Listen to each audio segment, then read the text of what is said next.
I hope every single person is having an amazing night tonight. Oh my goodness, let me turn down the music because I just realized it's super loud still.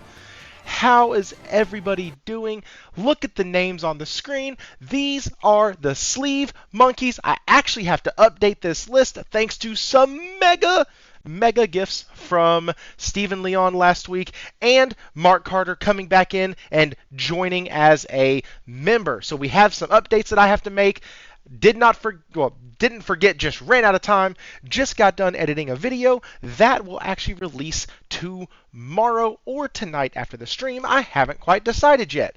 I hope that y'all are ready to have a wonderful, absolute, amazing night. We have some wonderful guests, and just in time, because there are so many things in the financial world that I am dumb as a box of rocks on. And so I have David Faulkner here, the great Faulkie, coming on to help weed through all of this crap and explain it to me like I'm 5. He's really good at it and super appreciative when he comes on and does so. Also, we have CosmicHero 270, longtime supporter of the channel. He's been on a few times. Love his takes. He has great insight, and I am excited to have him back. Too many monkeys. That's right, man. Too many monkeys jumping on the bed. Let's get started off by thanking you, early Sleeve Monkeys. What is up, Outsider Gaming Night? Hero Down Under. CosmicHero, you're on the panel and it still counts. Josh Ayers, Mark Carter. How is everybody doing? Hit the like button. Subscribe if you haven't already. If you're hearing this afterwards, please, I'm begging you. You can't see me, but I am begging you. Leave a comment down below. I am so excited, and I cannot wait to get this show started. Let's go over the topics for tonight, and then we will bring our guests in, and we will get this party started. All right, so first topic is PlayStation's financials just came out. Please question for David. Did the MAU push mean PlayStation app on TV and dongles from the Insomniac hack? Yeah. Are you not? You are not John Cena. No, but you can't see me. All right, so we have PlayStation financials. Gonna go over that with Faulkie. Lord help, sorry, I was reading his name. And we are going to be using some of his own press material. No, I'm just kidding. We're going to be using some of his own stuff from X, though. We're going to be covering that. Then we have another freaking delay. Excuse me. Goodbye, capitalism. We have another delay. And I'm not too happy about that. That was the wrong slide. Marvel 1943 has been hit with a freaking delay again. Once again, one of my anticipated games of the year. I think I'm poison to the gaming industry right now, and that sucks. Mafia: The Old Country. This is a game that I have had interest in. I enjoyed playing a couple of the other Mafias, and they never really stuck with me. They were a little too clunky, a little too cumbersome. But I love those kind of stories. I liked Godfather and Godfather 2, so this looks like it's going to be right up my alley. I am so excited, and they came in with an amazing price point. So happy to be covering this. And then Square Enix plans to remaster itself. Hey, listen, if it gets us better games, I am here for it. If it gets us better games, I am here for it. And so I'm excited to go over these topics. I'm excited to discuss them with y'all. We have another one, and I just don't have the slide for it, but it is the PlayStation Plus Games of the Month. We're going to be discussing that and talking about that. So really excited. Share this out. We didn't get any more GTA 6 news, or I would have been covering that. We got speculation, but no news. And so let's get into this. Let's go to the people who you are actually here to see, the guest, because it sure as heck isn't me. Expansion What's going on, guys? I'm sorry I interrupted y'all. That was very rude of me. It's the American coming out of me. I'm sorry. So, That's not good enough. I'm going to leave. That's not good enough. I know. He didn't really mean it. He's just lying. All right, so So, how are y'all doing tonight? We will start with Cosmic. You have not been on the show in, I think, about a month and a half to 2 months. And so, how is everything going, dude? Oh, it's going great, man. Like I said, we were joking earlier. I came back from vacation, and the day I literally came back, Gears of War gets announced for PlayStation. And I'm like, what?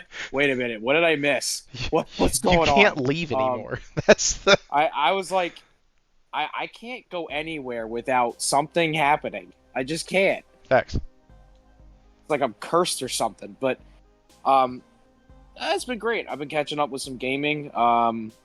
Got some pretty good games. I had followed in the master Thrifty and his thrifting skills. I bought some pretty good games for cheap.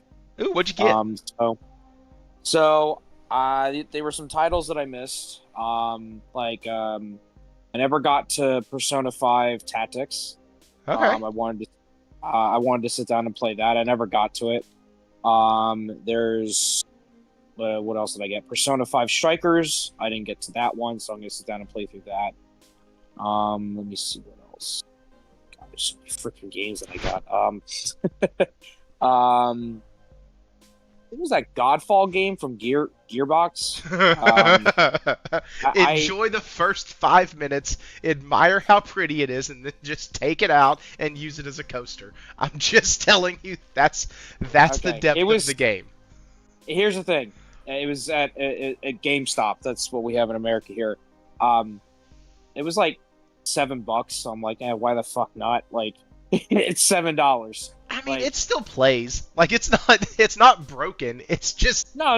It's just I hear it's just kind of it's basic, it's which very basic. Okay. It's I want to just chill and like I don't really want to play anything too complicated. I just want to relax. Yeah. It's basic. Okay, well, that's fine with me. Easy platinum, I guess. So, but no, I've been good. I enjoyed my vacation. Went fishing, caught some nice fishes. Did you eat them or was it catch and release? I caught 2 nice trouts. I took those, and then the rest I released because. Okay. Yeah. Oh man. Yeah, we quick little story. There's a local lake by where I live, and we've got like this catfish. They call her Big Bertha. She's there for like ecology reasons. She's there for like ecosystem reasons. Yeah, that's what we call Warawana when he goes out to the bar. Just a Big Bertha catfish. That's what it is. Go ahead. But that ain't no catfish. That's like a lake shark. She's big, and I'm like, this ain't no catfish. But nah, she's like a a little local celebrity. People feed her. She's extremely friendly around humans. So she's there just to keep the the lake clean and everything. So it was nice. But I don't want to take up too much time and go over to David. David, what you got? How are you? Yeah, getting there. Been busy last couple of weeks. You've been educating the entire social sphere of Twitter on how to read documents, so I bet you're freaking busy. When does he not? No, he has like a whole guide. Like, literally, I started reading it and like I was at work. And I started... Go ahead. I'll show it in a sec. I put out my analysis, as I was asked to do. And, yep, I don't focus on the the high line headline catching things. I go, this is where the information is. This means that. And then I had a heap of people messaging me going, I don't understand how you get to this. I don't understand how to read it. How do you get there? I'm like, well, okay, I'll put another one out. And I go, this is what I check. I do this, and this. And at the end of that, it tells me whether they're going okay or not. And the amount of people who have just gone, and people who report on this stuff have come back to me and said, we don't understand what any of that means. We just grab the headlines that from the same time last time, and off we go. I'm like, console sales, And you know. you wonder why gaming journalism is failing right at the moment with a certain topic that Thrifty has. Yes, thank you, dear God. That was the other one. I just found the article that I'd put in the Discord, and that was the other one. Sorry, guys, I am literally scatterbrained right now. Like I said, I just literally 15 minutes ago got done editing a video, and so like I've been trying to get the video edited, been trying to get the show set up, get all the topics done, all of that, and so I've been a little scattered. So yes, we are going to be discussing gaming journalism and how bad it has fallen. But Faulkie, we're going to get into all the financial stuff here in a second. What are you playing right now? I finally finished The Last of Us Part 2, Oh. and I have a lot of thoughts and a lot of feelings on that game. A lot of people do. I didn't say Did shit. you, I didn't Did say you shit. did you watch the show? No, I haven't. I've only watched the first episode of season 2 because I'm busy with other things. But my wife and I are okay. currently watching through from the start, so she's Okay. never played the games but is interested in the story because it's all that everyone's talking about at the moment. So we've got one more episode, the last episode of season 1 to go, and then we've got the few episodes of season 2 to go. So we're hoping to get through that this weekend. So yeah, it's I can appreciate the difference between telling a story on the screen and telling a story in a game. And a lot of the time I've been saying, while we're watching it, my wife is saying, what happened in the game? How did that go in the game? How does this go in the game? Or there's times where I've gone, I hated this scene in the game. She goes, why is that? It's because they made you press the button to action it. Or you couldn't get away from the camera angles and all that sort of stuff. So I can appreciate two very different mediums of telling a story, and ultimately we get to the same place by the end of the story. It's just the navigating through the different scenes and the underlying parts to it. I know they talk about season 1 on the TV show, Joel's constantly failing, whereas in the game it's not Joel that's constantly failing, it's those around him that are constantly failing him. So there's a lot of dichotomies there, but oh man, the game is just, I was so glad to be finished with it, but yeah, I just, there were times when I was just looking at it going, the only reason I'm still playing this game is because I enjoy the sneaking up behind people and shivving them in the neck. That was what got me through a lot of that game, because there was some stuff in that story that just I did not appreciate some of the characters' growth and development, and I certainly didn't appreciate. You some think there of the was characters growth and development for the how they characters? behaved. That's nice. That's nice of you. There was. You think so? Backwards is a direction. I guess backwards is a direction. That's true. That's fair. In the laws of science, backwards is a direction. Back you can you grow down? I guess you can grow down. You shrink. Yeah. It's called shrinking. Yeah, it's called shrinkage. Shrink. It's called shrinkage. The from what I understand, season 2 is primarily focused around the Ellie stuff. Season 3, now that they've been said that they're going to get to do it, is supposedly more focused around the Seraphites and the WLF and more in that respect. How they're going to get that, I don't know. But if that, like, there's just some stuff in that game that I was just scratching my head going, I really don't understand how this fits in, and they've not done the backgrounding on this stuff as much as they did in the first game. They were just expected to accept it.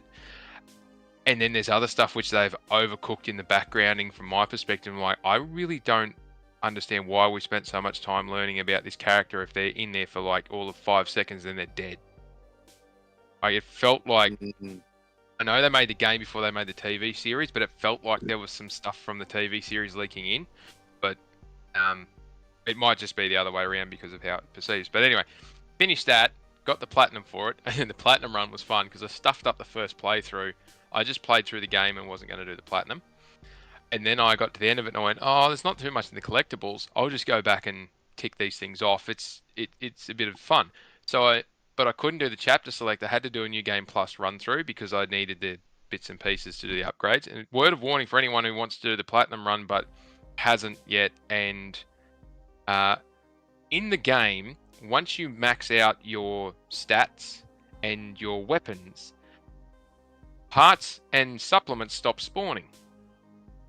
So don't max them out too quickly because they carry over from Ellie to Abby. And I stuffed up, I maxed everything out as soon as possible and then had to play through half the freaking game to get to the Abby piece and then had to keep going.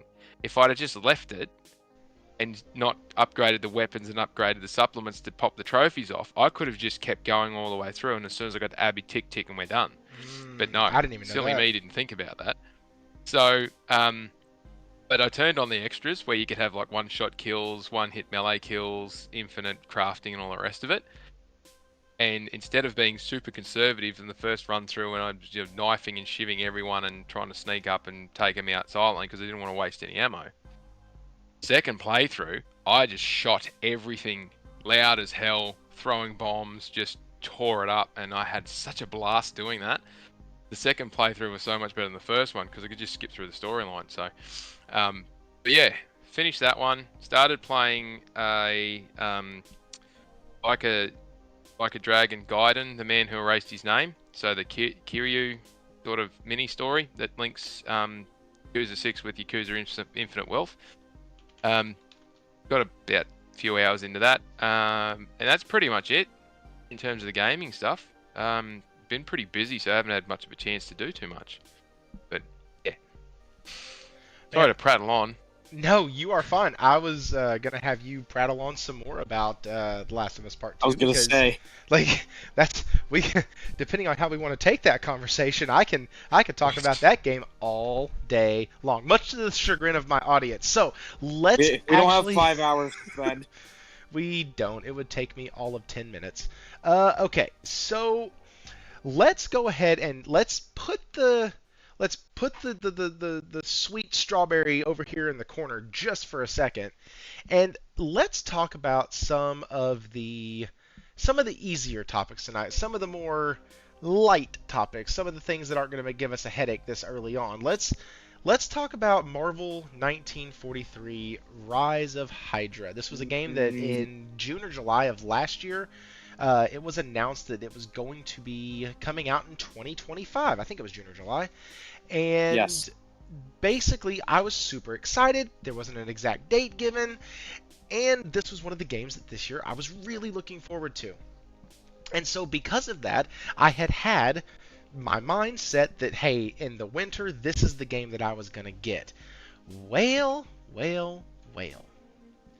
Just like every other company in the world now that tells us, hey, yeah, don't worry, we're going to release something, and then says, hey, you know what, we're actually not going to release it yet because, well, you know, we lied, and we that was really unrealistic of us, and now because of that, we have to delay it another 6 months. Great. So, let's see why they're delaying it. Can anybody guess? Now, let's see.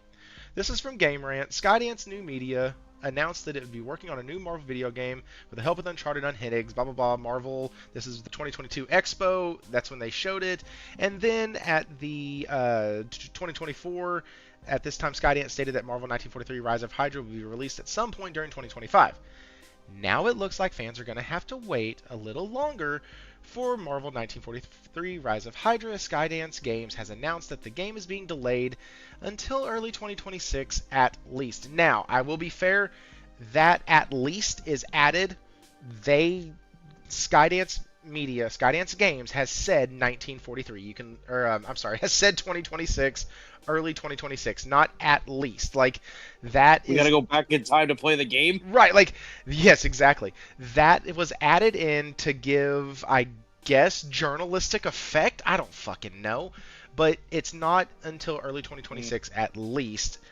They're saying at Skydance it's going to be launching early 2026. Now, they also said it was going to be launching late 2025, but this is what we have to go on, so we shouldn't misrepresent and say something that they didn't. According to a new post on the official Skydance Twitter, the delay is meant to give developers more time to polish it.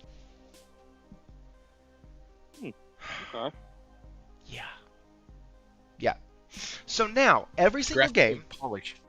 right? Every single game, every single developer can come out, and by the way, guys, I'm a little pissed. This is the second fucking game that this has happened to me on. Like, it's starting to become not okay. Like, it's Long kind. leads, mate. Long leads. Do what? Long lead announcements. Yes. Why? Like, Expedition 33 announced, shown, released 6 months. Like, done. Like, it was announced, I think, wait, hang on. I think the first time it was announced was a while back. And then it, like, went silent. And then it showed back up. And it showed back up at the Dev Direct. Yeah, for Xbox. It was early... Was it this year? It was earlier this year. No, it was this year. year. Yeah, it was. No, it was this year, yeah. And then it released in April. Yeah, it's, like... short development cycles. They showed us the game. They were able to show us gameplay. And guys, and I know that with this video or this live stream, the video I did before, and the video I'm doing now, I know you're gonna think that I'm just shilling because Expedition 33 is amazing. I'm not, but they're shining lights on it. They did everything right with that game. They gave a short lead time. If not, you get this type of crap. And it's annoying. And it's frustrating, especially when I'm not one of these, I can go home and game every single day. I can go home and play 4 or 5 hours a day, 4 or 5 hours a night, and get these games licked and split and done. Pause. I can't do that. I plan out a lot of when I can game and how I can game. And so because of that, I plan out what games I am getting. And everybody who's been here long enough knows I buy 3 full-price games a year, and I kind of set up my schedule around those games. Because I know that, hey, at the end of May, I was going to need this much time because of Lost Soul Aside. I knew that in March, I was going to need, or April, I was going to need this much time for Expedition 33. I knew that I'd have a little bit of a summer break because, Death Stranding 2 is coming out, and that's a series I know absolutely nothing about. So, like, as we got closer, though, to August, I was like, alright, then we have Ghost of Yotai, awesome, that's great, and then this was going to wrap out my year. And then kind of let me know when I can sprinkle games in between here and there. Well, now it's like, okay, cool, Lost Soul Aside got delayed, no big deal, I can work on my backlog. I was joking with Warawana earlier that I was like, I probably have 10 games that I'm under 10 hours away from finishing. Like, because that's how I play my video games. Do you say you've only got 10? Yeah, I'd say offhand, No, be honest. It's okay, you're in a safe space. You can tell us the real number. Okay, well, there's probably quite a few, actually. It's okay, Thrifty. But I have a lot of games that I am really close to finishing. And all I was like, I'll just use that time to finish them. And now we have another delay. And so it's just, I don't know. Like, what are y'all's thoughts on this? Who wants to go first? I'm happy to go first. Let David go first. Lead, short. It's the argument about long lead versus short lead and roadmap. Like, do we really know what's in the pipeline? Do we want to know what's in the pipeline sooner or later? Everyone's upset that PlayStation doesn't tell us well in advance, and everyone gets upset when others that tell us well in advance that it's getting delayed further. I don't think there's a right. I shouldn't say I don't think there's a right answer. There is a right way of doing this to limit the negativity, which is short lead times on a confirmed date, and you're just going to have to wear a little bit of pain if you get it finished early. But there's always something to do, because has anyone noticed how many day one patches happen? Like, if there's no physical release, it's easier to push right up to that date. But if you've got to schedule in physical releases and all that other crap, day one patches become the work plan for the last 2 months once it goes gold to go to the printers. I think there's benefits both ways, but 4 to 6 month window, or again depending on the game, if you are putting something up at a developer direct or an indie direct or one of the game shows or something, you want to make sure you're going to hit the window. And I don't mind them saying it's in this quarter or it's in this season or it's in this window, rather than 12 months out you're giving a specific date. Because then you're only setting yourself up to fail. Trying to hit one day in a 90-day quarter is just over 1% chance of actually doing it. Like it's you need to sort of play the field a bit. Who gets upset the most about this? Those that are really looking forward to playing it. No shit. And how much of the people who are going to buy or play the game is that? Probably less than 5%. So when you stand back and think about it, and I appreciate you're upset about it, I was looking forward to seeing what this game was like as well. However, in the grand scheme of things, it's being shifted 6 months, and their explanation is it needs more polish. Well, more polish might not mean graphical fidelity.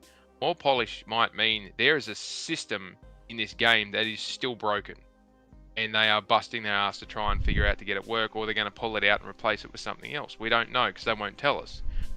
But if you're committing to a deadline before you've even got the core systems working, then the studio heads and some other people really need to be sat down and spoken to, because, you know, setting timeframes by budgets is really stupid. It doesn't allow you the flexibility to increase budget or change timing if you need it. Mm-hmm. And a game like this is not going to have that massive marketing stuff hanging around it. It's not going to have the same impact as, you know, shifting GTA 6, or if they have to shift Ghost of Yotei or something like that, where there is a really decently sized marketing arrangement around it. Luckily enough, the marketing deals don't lag. You know, they don't take 3-month lead in for promoting a game anymore. It's usually just a month, 6 weeks out, and off we go. It depends on the game, but again, like this particular one, they've got tie-ins with. It's got a tie-in with the new Captain America movie, and it got delayed or something. I don't think it does. No, this was supposed to be a standalone story. Yeah, because the story's standalone, but there's a Captain America movie coming out soon. Yes, there's a Captain America 4 coming out. Based off of the Sam story Wilson. of. No, but still Disney might be like, hey, let's try to coincide this to give both of them at the same time. But I don't know. Okay. No, I think it's the other way. Disney's got this new thing now where they don't like coinciding movies and games. They want things to be separated. I know the movie got pushed, and if the movie, admittedly I should be more knowledgeable about the date, but I think the movie was back end of this year. And if they've said, well, you can't have the movie and the game come out within cooee of each other because of whatever reason, stupid reasons they have, and they'll shift the game, not the movie, because the Captain America the movie will go gangbusters, and Captain America the game is questionable as to how it's going to perform, because this is what you interrupted us talking about just before. If you've got a Marvel IP and you don't adhere exactly to what that character is known for doing, you will get slaughtered. Absolutely slaughtered by everyone. So if the game is not hitting the story beats in line with what the fans want or the critics want for a Captain America game, or Captain America in that game, or Black Panther in that game, or whoever's in it, if it's not hitting those marks, they will delay it until it gets to a window that they're comfortable with, because God forbid they put something out that upsets the fan base, because you don't want to do that around the same time as a movie coming out. So, but it just again, kills the movie. There's blowback and flow-on effects cross media points and all the rest of it, and it's happened in the past. So whether it's on purpose or by accident, it's not a bad thing. But if they're polishing up a system or a mechanic rather than just putting some more shiny polish on the graphics, then come out and say it. Tell us that there's a problem with it. Tell us that you've got to fix something, that you're working on it. Don't just tell us it needs more polish, and then we end up having a conversation like you said before, Thrifty. Claire Obscurian Expedition 33 looks amazing. Didn't take them that long to get it sorted, and they gave us a short turnaround from announcement to done, and they kept it pretty quiet, other than those that knew it was in development. And they did it with been a following team that. of folks from Reddit and SoundCloud. Yep. Like, And not if even people are good fucking and kidding. passionate, they'll get it. It's But that's what I mean. The tools, and I've been banging on about the tool sets available in Unreal Engine and Unity and the major off-the-shelf development pieces. You can buy the stuff that makes them look graphically amazing, and the graphics isn't everything. If the systems and the processes and the gameplay mechanics and all that, and the storyline is good, you will have a hit. You don't have to have photorealism graphics. However, if you're saying your delays due to polish, everyone knows that's bullshit now. Sorry for the algorithm, but there's no other word for it. If you're saying you need another 6 months to polish, you're lying. It's not to do with the graphical improvements. It's to do with a system or something embedded in the game that needs to be fixed. It takes a lot of time to fix. Same thing with GTA 6 and a heap of other stuff that got pushed into next year. They knew nearly 12 months ago now that was the likelihood, even though they kept saying fall 2025, calendar 2025. We knew it wasn't going to happen because even the people working on the game were saying, we can't crack this nut, something's wrong, we can't get this system to work, it's behind, and we're not talking weeks behind. Some of the systems in GTA 6 were years behind. So they're playing catch up in a big way and just throwing manpower at it. But again, if they say it's been delayed due to, they didn't say GTA 6 was delayed due to polish. We saw how polished it looks. Oh my god. It's something in the system that they want to work. It isn't working to a good enough standard. And after we saw the disaster of Cyberpunk 2077, no one should be sitting here giving a long lead time and then hitting that deadline and producing a broken system. I guess that's true, and that's what one of the guys in the chat was saying also, that delays are okay, broken games aren't. And I get it, but then just shut up. Like,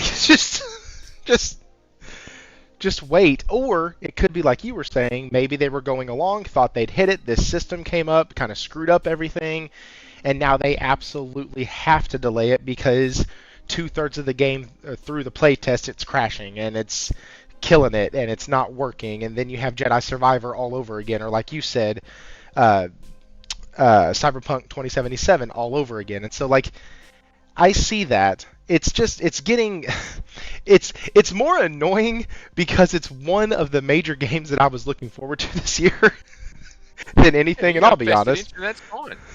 But look, that's fine. There's games that I've got really keen that I want to see come through more in the indie section. When they get delayed and we don't get these announcements, I just find out from the X post, or it comes through from the gaming sites, or the publishers are letting us know that something's been delayed, and they have various different reasons for it. A game that I'm really looking forward to is currently not got a release date, even though it looks and plays better than 90% of everything that's out there now, because the publisher won't commit to a release date. And the developer, there's 6 guys building this game on the weekend, and it's an amazing looking bit of kit. I've play tested and all the rest of it. But there's no release date on this thing, and it's 90% done. And there's no release date because the publisher can't find a window and won't tell them when it's going to happen. But when it does, they said, we'll probably get a 3-week notice period, and then off we go. It irks me when they say, we've got a game in development, here's a quick look at it. Thing looks great. Cool. We'll tell you more. We're gonna put our heads down and we're gonna work hard, and we'll let you know more when the time comes. We've talked about it very soon, and very soon seems to equal something like 18 months these days. Like if you responded to an emergency call from your neighbour and you said, "Yeah, I'll be there very soon to get you out of that ditch," 18 months later. 3 hours later. Anyway. Yeah. Man, it's so. Cosmic, do you have anything to add to this? Well, I think Faulkie brought up a lot of really great points, and things happen. Like, I'm not a game developer, okay? But I understand delays. I understand, things happen along the way of a project, and it just something happens. And I understand the frustration, you know, of some people who are like, man, I was really looking forward to this game this year, but man, now it's, you know, coming out next year, or, you know, there's no release date or whatnot, what this, you know, this and that. It just, again, it all comes down to timing. You know, if you don't have a proper release date, I do agree, like, hey, don't get people's expectations up. But at the same time, it's also a fickle world that we live in with the gaming community, where like people are like, oh, why haven't we seen anything from this and that and the other, you know, in 5 months? And we got to know everything. We got to know what the devs are eating for lunch, and we got to know what they're doing on the weekends. And I think some people just go a little too crazy when it comes to needing to know, you know. And again, I mean, I used to be that way. Hell, y'all can go back and look on the channel. I remember full on me sitting there asking for a 12-month roadmap. Give me 12 months. Mm-hmm. I remember complaining about not getting a showcase, and then that's the year we got the showcase, and it was like, ooh, maybe it'd have been better if you just didn't give us one. Like, maybe, yeah. maybe. See, then that's the thing. Like, people want to, you know, whether some people want to say it's investors or if it's fans demanding a showcase, when you get stuff like that and it comes out and it doesn't meet your expectations, then people say, well, then why did you release it anyway? Well, guess what? You guys were begging them to release something, to show something. And again, it's a very, very, very, very tipsy scale of the right time versus the announcement, you know. And again, like, good examples were Clair Obscur, you know, 33. Another good example was Elder Scrolls Oblivion Remaster. Literally shadow dropped it, you know, announced and shadow dropped on the same day, and it was, you know, highly acclaimed. It was, you know, it's good. So again, I think it just comes down to timing. You know, if you have poor timing, you know, you end up creating more messes. But at the same time, as somebody who understands project delays and understands delays, you know, in the world of business and all that other kind of stuff, basically it comes down to shit happens. You know, something along the way, you get to a certain point and you're like, shit, well, this now isn't working. Now we got to find a workaround, or we got to delay the project. We got to, you know, find what's going wrong. And I think GTA 6, and this is going to sound, you know, crazy, but I think it warrants the delay. Meanwhile, Marvel's 1943 really doesn't, because we didn't see any gameplay. We saw Captain America and Black Panther have a little argument, and then cut to frame, they're about to attack each other, and then boom, we don't see anything. So I understand from the point of Marvel's 1943 of why people are upset, because we didn't see anything. At least with GTA 6, we saw something, and you're like, okay, I understand the delay. You know, again, if you show me a reason why the game's getting delayed, and the game looks great, then okay, I would say, okay, fine, take your time, don't rush. You know, like a famous developer once said, a rush game is bad forever, but a delayed game can still be good. Yeah. And so I do agree that that's one of the golden quotes that, like, I think can be pulled out of this generation of gaming, was that when, I can't remember who the heck said that, but we quoted here on the channel a lot. There you go, Miyamoto. That's it.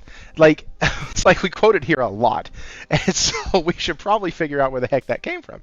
But it is true. Like, Cyberpunk CD Projekt Red got lucky. They got super lucky that they had all of the goodwill from Witcher 3 built up, and because of that, people gave them the time that they needed, which was a year, to fix the game. Mm-hmm. Like, and so, I don't know. Chat says I should just play the games anyways and beat games now that I have and all that other stuff. And I was gonna add, just like, you know, with all these delays, I think it's just like perfect time. Just get your games, Just get the games done. Yeah. Get your backlog caught up, because that's what I'm doing right now at the moment. With not really any of the big announcements coming. That's until Sony decides to maybe have a showcase or whatever. Oh, God. Xbox shows off. Whatever is gonna happen. I'm not even talking about that shit tonight. I saw that kick up the other day, and I was like, are you kidding me? People are already... hell, we must be getting close to June. We're talking about a PlayStation showcase already. Let's go. Happens every year. But like I said, I think But it people... happens every year. Yeah, I think people are warranted to be upset. True. But at the same time, like, there's so many games to play. Like, you guys got a backlog? Go beat your backlog before these games come out, before GTA 6 takes up everyone's lives and the whole world takes a day off. Just get to your games, play the games, enjoy the games. What we're going to have this year. We're going to have some pretty good games this year. I'm excited for what's coming out. We got Battlefield. We got Battlefield 6, I think, confirmed by the EA CEO, coming out in holiday season this year. I'm excited for it because, God, Call of Duty is such a mess. It is such a mess right now. I don't even want to talk about it. Don't even get me started. Hey, we warned people, didn't we? Oh yeah, especially you, David. But we didn't think it would. We said that it would take a couple years for it to take effect. Yeah. You underestimate the ability for that company to fuck things up. Oh yeah, Like- Swifty. There was somebody in the chat the other day. By the way, guys, join the Discord. There's a link to the Discord in the description below. If that link doesn't work, just let me know in the chat. But it should be a permalink. We have conversations like this all the time in the Discord. But somebody was talking in the Discord about how how many more companies is Microsoft gonna ruin, and or developers. It was how many more development teams are Microsoft gonna ruin, and I was like, damn, I can think of 4 off the top of my head. Like, just not even trying, I can think of 4. And so you're right. I underestimate the power of Microsoft to destroy a company, but like. It didn't even... they signed the ink. The game was already done. Like, the game was already done. Mm-hmm. I don't know why you sound so surprised, but yes, I agree with Cosmic. Let's not talk about it because we'll be here all day. Oh, that's funny. Okay. Yes, let's move on. Okay, so next topic. We're going to go to another really cool one because this is a thrifty channel and this is a very thrifty price on a game. So I am super excited about this. Mafia the Old Country PS5 price is a pleasant surprise. This is by Zarmina Khan over at PlayStation Lifestyle. Hangar 13 and 2K officially revealed Mafia the Old Country release date for PS5, Xbox Series XX, and PC alongside a flashy new trailer, but it's the price that stuck out in the announcement. The game will cost $49.99 when it launches on August 8th. Shit. With a packed deluxe edition priced at $59.99. Okay, so 2 things. 1, they killed it with the price. 2, I'm going to have literally no social life at all between like August and the end of October. And so just, yeah, which would have been great if I had a freaking Marvel 1943 to keep me nice and cozy in the winter, but whatever. Anyways, so we have a $49.99 new game coming out by 2K and by Hangar 13. So like, this, I did not expect this at all. I to be honest with you, I expected this to be a full-on $70 game. I figured, what's up, William? I figured this was going to be a massive, like, we're going to charge just like it was a brand new game in the old series. You know what I mean? Like, I did not expect them to charge like this was a remake or a remaster, because that's kind of the price point for those, unless you're Sony. That's kind of the price point for remakes and remasters, is that like $50 price range, or remasters at least. And so I didn't think that we would get that pricing, but we did, and I am super hyped about it. That is awesome. Selling consoles doesn't hype me up really. Yep, Sony is super comfortable. Yep. So Cosmic, what do you think about this, man? We see more and more this little $50 price tag comes out on some of these games, and I'm getting more and more excited. It's So, again, like, I've talked to a lot of people about this. I think every game comes down to what the developers put the budget in, put the kind of budget into the game. If 2K and the devs go to this game and they see, what, this isn't really a massive game. Maybe we shouldn't charge this at, $70. Maybe this is a $50 experience, kind of like, a la, Helldivers, put it $40, and boom, it's the most successful Sony live service game ever. So I think, again, games are going to get priced at the level of budget and quality that is put into them. Now, I'm not saying the $50 titles aren't going to have great quality in them. That point can be proven, wrong right out the window. But I think that, again, I think it's a great price. I've never played the Mafia games. I might pick this one up. It seems, again, it's price friendly. And it's in the old country. I don't know if this is supposed to be some sort of prequel to the other two Mafia games, but I've never played them. So I might pick this up and give it a chance and see what it's like. Maybe if I like it, I'll give the other games in the series a try. But I think $50 is a decent price for a decently sized game. I think that's what it comes down to. And in the world of fearing of, Nintendo and Microsoft charging $80 for their very, I hate saying this, lackluster games. I think these are nice surprises in the gaming industry for us as gamers who are like, what, they're charging these outrageous prices. Some use it, some companies are using excuses like, oh, well, it's IP recognition, or it's IP this, or it's cartridge size, or, oh, well, we spent too much money and now we have to make all of our money back because we were a bunch of idiots who spent 2 years trying to buy a company. Not a subtle knock at a certain company. Anyway, I think at the end of the day, if the consumer likes it, they'll speak with their wallet. And if they don't, again, it is what it is. I can't sit here and control what people buy or what people don't buy, but I will certainly be picking this one up because Mafia has always interested me. Sorry, and I think this $50 price tag is just the way for me to kind of nudge myself into this series. So I think it's fair. I think it's good. Yeah, I'm excited about it. David, what do you think on this? Do you have any thoughts to add? Not really.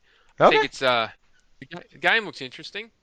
They're taking what has been in the past a really good formula and applying it to a new setting with some similarities and a few different changes. It'll just really come down to whether it maintains that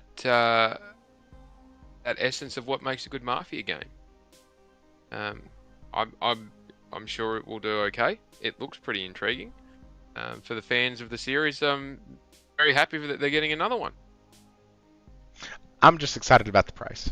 Like, the game interests me, yes. That's why I'm excited about the price. Like, it's like it's like when I found out that another game that I've already mentioned way too much on the show was gonna be $50. Like, that price point for me, especially on IP, because like I said, I've played the Mafias and they're fun. They're just clunky and old. So like, not really in it to give myself, that kind of experience while gaming now. I have tons of other stuff to play. But the way this one looks, it looks completely updated. The graphics look really good. What we've seen, and I know cutscenes and stuff like that, but what we've seen looks like it's going to be really good. And at $50, I think, like Cosmic said, it's going to put people in that price range of getting it and playing it and having a good time with it. And so I'm excited about that. I love that. And so that's going to be something really cool to see. And like David said, especially for people who are like, oh God, Mafia is the best thing ever, which there's those people out there. Like me, I'm interested about it. That price point may get me to pick it up, but there are folks who, when you look at them and say, hey man, I played Godfather, they're like, oh, you love the Mafia games? No, I played Godfather and beat Godfather. No, and like it's wild. The following that this game has, it's pretty good. So we will go ahead and move on from that into the juicy stuff. All right. So we have been here for almost an hour. Go ahead and hit that like button if you haven't. And yeah, let's go ahead and get started on this. So PlayStation's full year operating income jumps 43% to $2.8 billion. $2.8 billion. Oh, mama. And so that's pretty good. I'm not a savant in business, but that sounds good when operating income jumps 43%. That sounds pretty damn nice. Thrifty. Just remember, big numbers equal good. I know, big numbers equal good. This is what I'm talking about here. Like, right. Big numbers that make money equal good. And you're going, big numbers of spending money equal bad. Yeah. That's true. And see, this is why we have Faulkie here. This right here is why we have him. So yes, this is where. Go ahead. Who's ready for another economics lesson? That's what I was gonna say. This is where we bring in Faulkie, because this article does give some numbers, does give some slight breakdowns and things like that. Like talks about their net sales, their operating income, games and network services sales, all of that stuff. It's up. Everything is up. Okay, let me just up 7%, up 23%, up 9%, up 43%. That's good. That's annual comparatives, yes. Yes, that is year on year. For the whole year, though. Yes. They need to make that really clear. This is the full year, 12 months ended March 31st of 2025. Net sales up 7% year on year. Operating income up 23%. Son of a bitch. Year on year. Games and network services net sales up 31.5%, and then games and networks operating income up 2.8 billion, 43%. So, grab your economics class is about to begin. That's right. So, here's what that tells me. It tells me that PlayStation has zero competition in the market at all. Like, they are doing very well. They have zero competition, and that's what this looks like. Faulkie, that is my rudimentary understanding of this. I will now turn it over to you, and I'm going to mute my mic. Good Lord. Here we go. I can pull up anything you have on X, by the way, because I know you have your stuff right here. He's got your receipts. He's got your receipts. Listen, I did this last time for him, and it was kind of cool. I'm just trying to think where to start, because the first thing that I want to point out is that that article is focused solely on their performance for the entirety of the year. But in their quarter-on-quarter result, so the fourth quarter this year versus fourth quarter last year, they actually went backwards. Very slightly, but they didn't perform in the fourth quarter as good as they did in the fourth quarter last year. So that indicates that the start of the economic impacts were starting to bite then. Oh, yeah, that's because that's the next thing they covered, actually, was the down 3% year on year for quarter four. The quarter four, yeah. Yep. So, still healthy though. Still healthy. The operating income percentage is getting up to the 10% target, which they want. What it says though, I mean, if people want to read through my long-winded spiel, they're more than welcome to it. But I think the main thing to look at is just how much there's structural changes in closing a couple studios and laying off people, shutting down a heap of facilities they didn't need, and a whole other heap of that stuff that was driven when Hiroki Totoki took over, and now with Lin Tao in charge. That they have embedded a massive structural change to what's costing them money.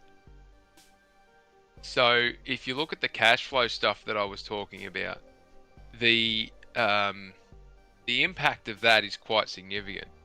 It's immediate and it's tangible and it's cash in the bank. Like their cash flow statement has said that they've added over over 1 trillion yen, sorry, into their bank account for the year, effectively.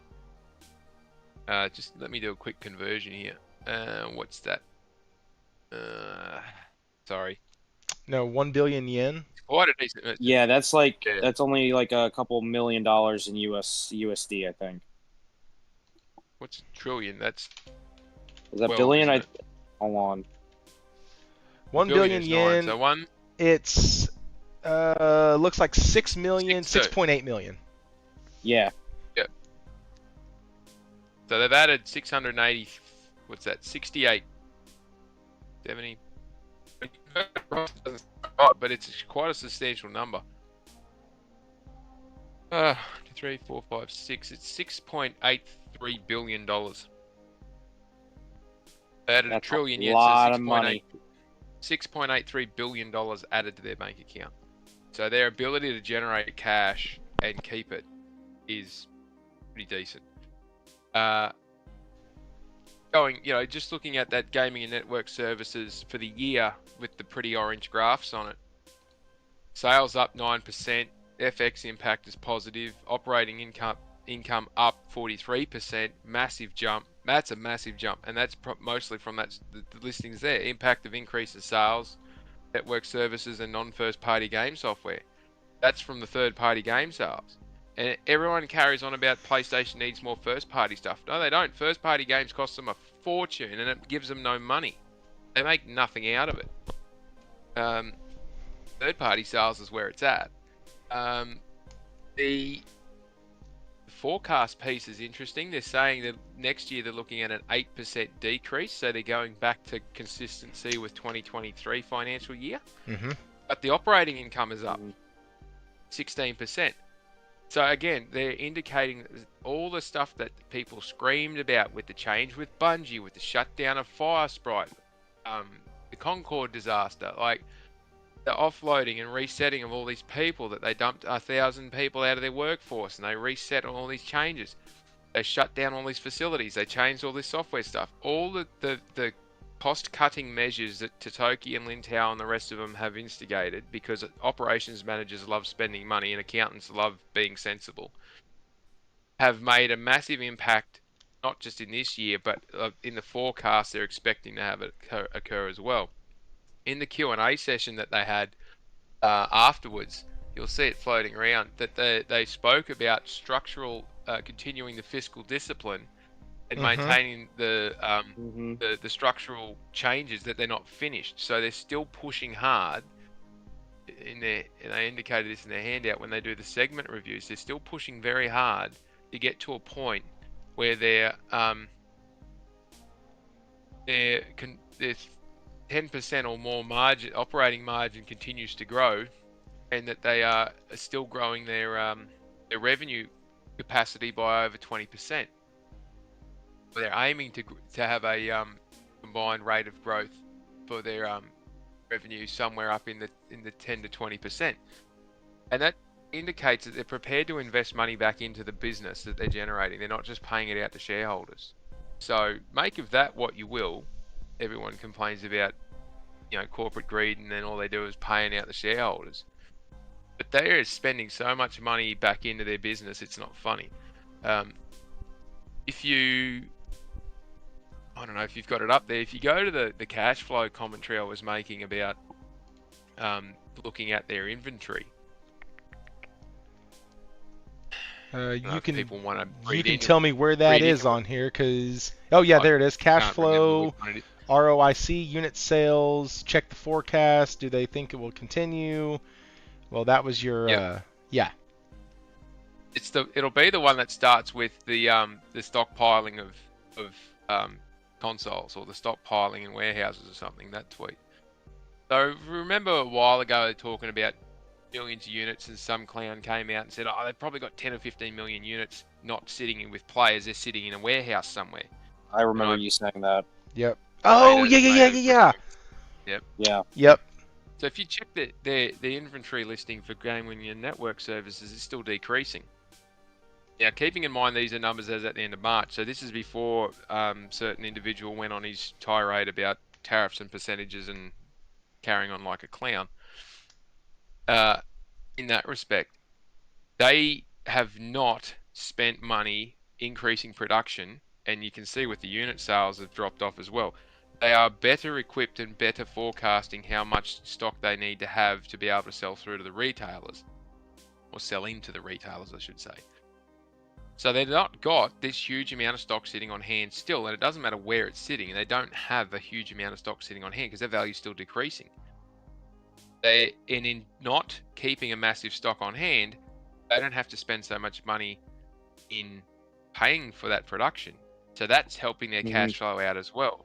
So they've made some really big structural changes in a lot of different places. Now, going forward, they say, oh, we're stockpiling in the US for X, Y, and Z. There's not an awful lot of growth or sales to go in the US as it stands right now. They're not far off critical mass for that market unless something changes, and GTA 6 would be the change, right? I was just about to say, I turned my mic back on for that. I was about to be like, well, GTA 6 is coming. It'll get a heap of people to jump off the PS4, the PS4 Pro up to the PS5 Pro. However, that is now pushed out into their next financial year. Yep. So May 2026, that's after this forecast projection. Somehow they have managed to make enough changes in their projection now for the end of the year that they're saying, oh, the delay of GTA 6 is actually not going to impact us as much as it would have otherwise. But you think about what would have happened if GTA 6 actually showed up before Christmas. It would not be. They wouldn't be saying 15 million units. We'd be 20 plus million units again. They're forecasted to be up by half a trillion yen. They wouldn't be saying an 8% decrease. They'd be saying consistent, maybe 5% up. So that delay of that game has had an impact, but it's not had as big an impact as what many people thought it was going to have in terms of how it was going to play out for PlayStation. And it may actually give them a massive bump at a point in time when they will be starting to look at, which is May 2026, what do we think in October, November 27 for a PS6 would be the early window mark. I still think 2028, but that's okay. I understand what you're saying. By November of this year, we're 5 years into the gen, so I know. we got probably like 3 years left, which is insane to even think about. But that's the longevity of this and how it's tracking. They've made the structural changes to get the back end of this console's life cycle and the game stuff coming through to continue to remain as a high profitability. So that's a big difference, and that will carry through into the PS6 for sure. Other key things to note coming out of this is that they actually they had the stones. I can't believe they did this. I'm really surprised they did this. I wouldn't have committed a number to it. They actually came out and did a 2025 results forecast by segment and noted the impacts expected of the tariffs. That's and crazy. They basically said estimated impact on operating income after impact tariff maybe 100 billion yen, which is maybe tens of millions of dollars. They just did a year of $31 billion, and they're saying the impacts of these tariffs are going to be negated down to hardly any change worth noting in the operating income. And the continued operations after impact tariff the result is like slightly better. Whatever they're doing, it's working. In what they've decided to do, both structurally and with this tariff impact, whatever they're doing is working to minimize, if completely have no impact on. And they still haven't cracked the nut in China. That's the other thing I will point out. They still have not cracked the nut in China, where it is taking over as their main sales point. It's growing, and I look forward to the business segment stuff that's coming through in the next couple of weeks, where they actually get into an investor-style conversation about it. But the results here, man, are like they are making money and they are banking money, and even their forecast is saying, yeah, we're still gonna go strong. We're gonna go strong. We're looking well. We're doing well. The quarter-on-quarter result for the fourth quarter showing that dip makes sense. I'm surprised it's not bigger than that, but yeah, they're doing well. And as I said, all the other ones will hit the highlights. MAUs and 124 million MAUs, and we've done 77 point whatever million consoles and all the rest of that stuff. That's great, but the focus, as they said in the investor call, the focus is on how much money do we make per active user, average revenue per user. And they've come out and said, how are we going to make more? If we can't grow the user base, or we're struggling to grow the user base, how do we get more out of our current users? Well, we've got to either offer more, or we've got to personalize it. And the mix is that it's more than half the people who bought PS5s, it's the first time they've bought a PlayStation. So they've still got a massive amount sitting on the PS4. And a new audience coming over from wherever else it's coming from. And they need to try and get more out of that user base. Well, fair enough if they want to try it. $50 games and $40 games are certainly a great way of doing it, because you get more people pick games up on day one than waiting for them to go on sale. And it means that there might be more sales on them. You're still going to have the premium games and all that other stuff, but it'll be more the personalized service in the subscriptions and the other on-selling with add-ons and whatnot. So if you're... Go ahead. I was going to say, if you're got a particular game style, or you got particular things that you're focusing on, in that you've got a backlog of games not finished, or you've got a buying habit that they can track of particular game genres or particular game publishers or stuff like that, they're very much going to lean into that to try and convince you need to spend more money. And I don't object to that from a business perspective. If you can increase the amount of money you get out of a user in a year, well, that's great. Let's not forget, though, that people like yourself and myself, who are avid gamers, who we'll try most things, and we've got very particular mannerisms and methods of buying and playing and all the rest of it. We're not the target audience. Target audience is the casuals that play Madden and FIFA and NBA and Call of Duty and Fortnite and all that. They're the ones that they want. They're the ones that they're going to hear this to in arrangements with third-party publishers and all the rest of it. How can we get more content into these areas to get more money out of those players? And that's, plenty of people will spend big dollars on V-Bucks if they see a reason to do it. Or they'll spend money on skins on COD, or they'll spend money on somewhere else. They will pour money down the throats of those selling stuff to them if they sell them something that they want. The challenge then, as you said before, is that they might not have any competition in another platform, or a platform that is not pushing them hard and making it a race to the bottom. But let's not forget that a lot of focus is about, in 3 or 4 weeks' time, is going to be on the Switch 2. And that's going to suck a lot of air out of PlayStation's zone, even though they're not direct competitors for a lot of different things. They are direct competitors in people's money out of their wallets, or whatever it is that they're trying to do. So their forecast is saying an 8% decrease because no GTA 6 and a Switch 2 is launching, and we've got some other bits and pieces there because of decrease in hardware and impact of foreign exchange rates. Also the dang thing is 5 years old. Like, it's going to decline. People get weird when it comes to, like, at the beginning, everyone was like, yeah, it's selling great, Xbox was selling crap, it's selling crap. Well, Xbox peaked at crap sales and has gone down since. PlayStation peaked at amazing sales and has gone down since. Like, that's how this works. You get the shot out of the gate with these consoles, and if you don't hit the ground like a rocket ship, well, guess what? You might be a little left behind. And that's not console war. That's just what the hell happened. Like, It's the market. The market looked at the two boxes and said, we want this one more. Developers looked at the two boxes and said, we want to create for this one more. And because of that, we see, and Will pointed it out in the chat earlier, and he had said Sony's getting comfortable. And they absolutely, in my opinion, are. They're getting tighter. They don't have to do as much.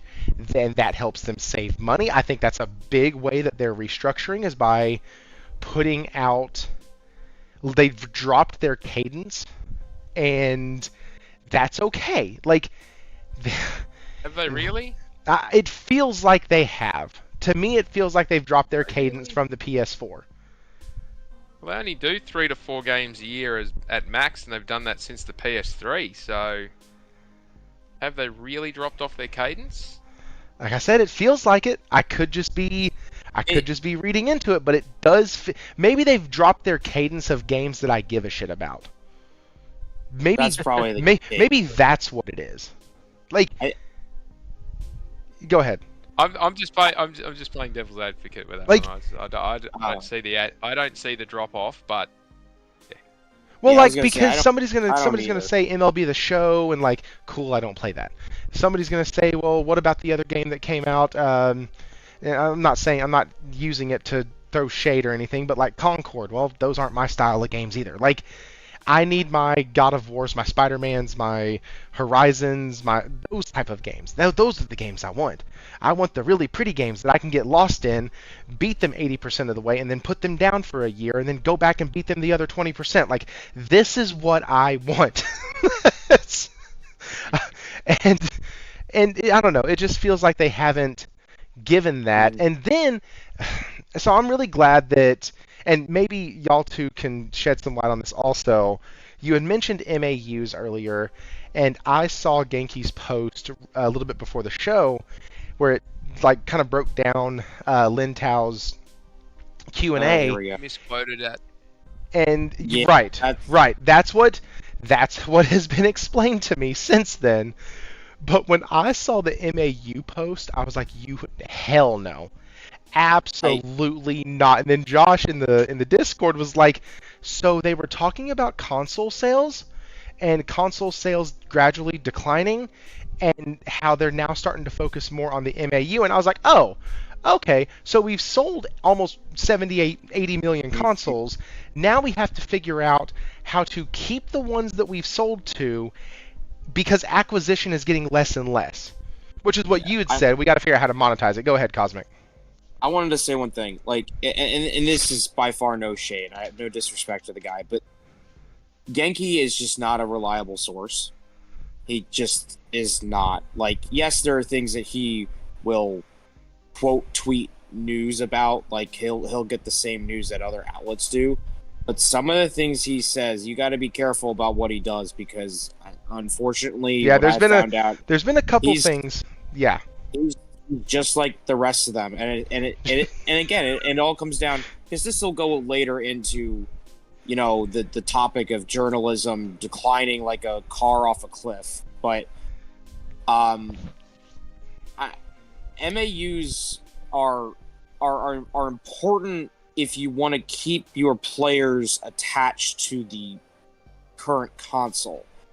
If you were like Xbox, who used MAUs for everything, 10 million sandwiches eaten in Starfield, 10 million cars drove off this ramp in Forza Horizon, or 20 million Spartans had played Halo Infinite. They used it for everything. 1 million vampires stuck on a park bench that couldn't get through to kill you.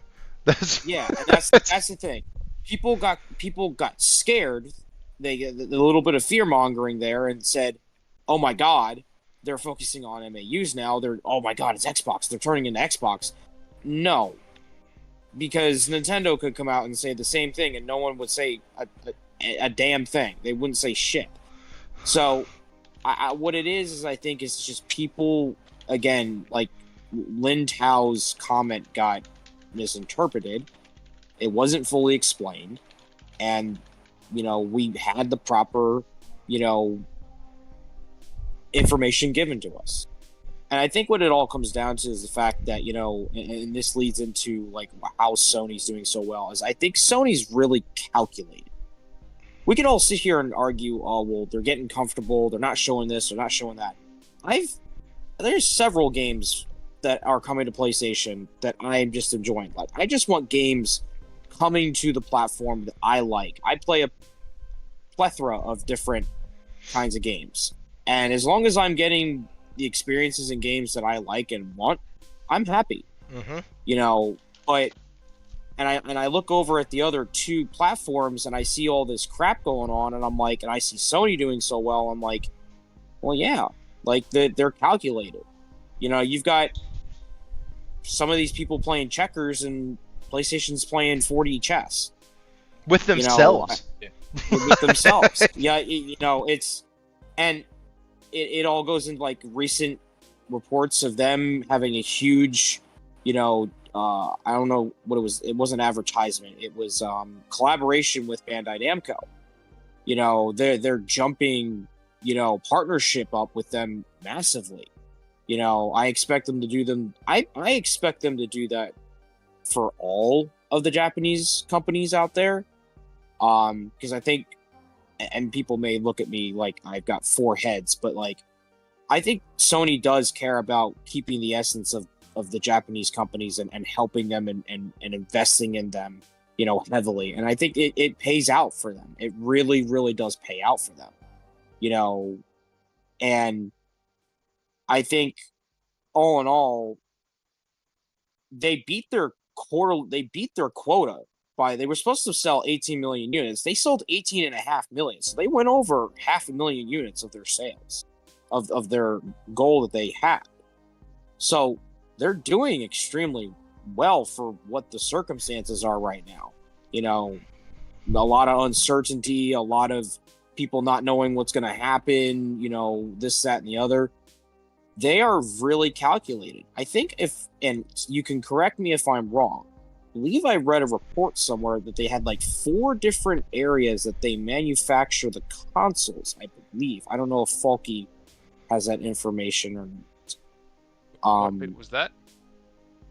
They've got four. They manufacture the console in 4 different sovereignties, 4 different countries. Yeah, right. four different sovereignties. So the price of that console doesn't rise that much, so it kind of, again, you keep the price, relatively stable for a little while, and you get more people, coming in, and, as much as I really don't care about the Switch 2, I do think it will take a little bit of, attention away from PlayStation, but not in a massive way. Oh, listen, the rest of this year, I think that the rest of this year, the rest of the holiday season, everything is Switch 2. Like, unless the dang thing comes out and it doesn't do anything, it's Switch 2.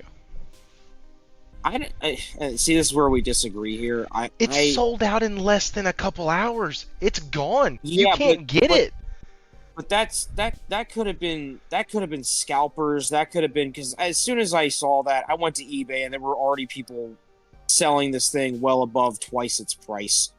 I know people were doing that with PS5 and Xbox Series X and S, but I just don't, the moves that Nintendo's doing, the way they're treating physical media, the way that they're forcing developers to stick to this digital mantra that they're not, it's weird. Like, I don't understand how a game that previously launched on Switch 1 can be on the cartridge fully, but then it goes to Switch 2 and it's not on the cartridge at all. And it just comes down to the fact of Nintendo's horrible practices. I also, you look at who's in charge. Doug Bowser, where did he come from? Oh yeah, EA. He came from EA, where EA was horrendous with microtransactions and digital shit, for everything. So it's not me shitting on Nintendo just for the the giggles and everything. No, I have genuine concerns, and they did piss me off as a consumer. And I swore that I'm not buying one this year. They will not get my money until they change, and if they don't, oh well. I'm not really missing out on much. It's the same thing that they've had for the last 40 years. Yeah, enjoy that you don't have a child. My son, all of a sudden, his Switch is not running Minecraft well enough. It's miraculous how it just stopped working a couple weeks after he heard about the Switch 2. Like, it's great. Isn't it? Yeah. He's not dumb, and like, it can play. It has a trouble running Minecraft, but it doesn't have trouble running Dragon Ball Kakarot. Explain that shit to me. I don't get it. I've heard that the Minecraft version of the for Switch is the worst port. Is actually the worst version of the game. They have done this is one thing I'll say. The team with Minecraft, Mojang, have done extremely, extremely well bringing the Bedrock Edition, which is what's on the Switch, up to a better standard. Like, it's not good, but it is better. Watching him play it, watching some of the things that they get, watching some of the QOL things that they've put in the game, like, it's really cool. And I haven't played Minecraft personally because I've tried and it's just not for me. But like, I feel like I have, because every day he's always coming to me going, "Dad, look at this. You see this house I made? Look at this. You see this bridge I made? Look at this. You see I can do this? I can do a water bucket clutch." Son, what the hell is a water bucket clutch? Let me show you. Let me show you what this is. Like, so I feel like I've played the game, even though I haven't. Did he make you watch the movie? Dude, we went to the movie, and hearing my 6-year-old and my 11-year-old laugh hysterically at everything literally made the movie so enjoyable for me. And so, well, that's good. it's really cool. Chad Stud, Thrifty, you should see the new terms and agreements. They have a term where they can brick the console if caught pirated software. Good. I don't care about prices of games being high. I don't care about the price of anything being so high, and people use that as justification to get, like, to steal and pirate shit. Like, good. Get your shit bricked. I hope it never turns on again for you. Like, if you pirate stuff, that's what should happen. You're stealing stuff. It's not yours. Like, I don't care who's here and hears that and wants to unsubscribe or leave. I don't care. If you pirate stuff, no matter what your excuse is, they don't make the Pokemon games available to me anymore, and I just want to play Yellow. Okay, still not a good reason to steal. Like, still not a good reason to pirate software. You could find on Facebook Marketplace someone's old Game Boy Color and get Pokemon Yellow. Go play that. Now, I do have a buddy who buys the cartridges, can't find a working one in our area, and he will then download an emulator. Because it's like, I got it, it's mine, just can't play it because I can't find the dang Game Boy Color. Like, that I partially say is okay because the emulator and ROM rules and all that, but like, people who just say, "Oh no, I'm not going to pay $60 for Spider-Man. We're going to go ahead and pirate it." Good for you. Good for you. I hope your shit bricks instantly. And when the game runs like dog shit, have fun. Absolutely. Like, I have no love for thieves at all. None. Suck it up, Buttercup. It's never okay. It's not okay. And that's not how we should work. Anyways, sorry. Somebody pulled my chain with that. Chad Stud, thank you for that little rant. I appreciate that. Okay, so we have kind of talked about this. We've talked about the financials. We talked about how good they're doing. I think it's because of a little bit of lack of competition that they're doing so well. I think that a lot of the people who they're getting to buy PlayStations are people who have never owned one because they've been on a separate console. Like, or to be quite honest, they've been on PC. Let's not act like PC games or these PC ports are just coming out and just doing amazing at launch and not having any issues. Like, we have PC gamers in the Discord who constantly post stuff about this game is not that good on Steam, or it's the opposite. This game runs so good on Steam but runs like shit on Xbox, or hey, this game has glitches on the PS5. Like, we talk about all of those things. And it's generally speaking more broken, I guess, is the wrong way to say that. It's generally broken on the Xbox Series S or on Steam more than on PS5. Not saying PS5 doesn't have their issues. That's asinine to think that. So I'd have to believe that those people are coming over from those two sectors of gaming. Or they're people who were getting tired of the Switch and waiting on a Switch 2 and decided last year, I'm not going to keep waiting with no news, no announcements, no nothing. A couple rumors, a couple patent rumors that were out. Like, that was it. If you want to follow a guy who reports on every dadgum rumor he finds, TCMF, great source for those. Like, you may not be getting exactly what's going on, but you will know about every single rumor. And, you know, some come out to be right, but like, those rumors, maybe they were people from the Switch coming over and buying a PS5. Like, they ended up getting... they ended up winning in so many different ways this generation that... Yeah, go ahead. That we look at games like Concord and go, you know what? That was a miss. That was a swing, a miss, and a whiff. Like, we get it. 3 strikes. The game was out of there. So was the studio. Fine. You biffed it. You completely screwed the pooch on that one. Cool. But I think we're going to look back at this generation and go, for all intents and purposes, it was a success. They tried some new shit didn't work. They released enough of the old shit to keep complainers like me happy. Like Faulkie said last week, I'm getting older and all I want to do is yell at clouds. That's it. That's all I want to do.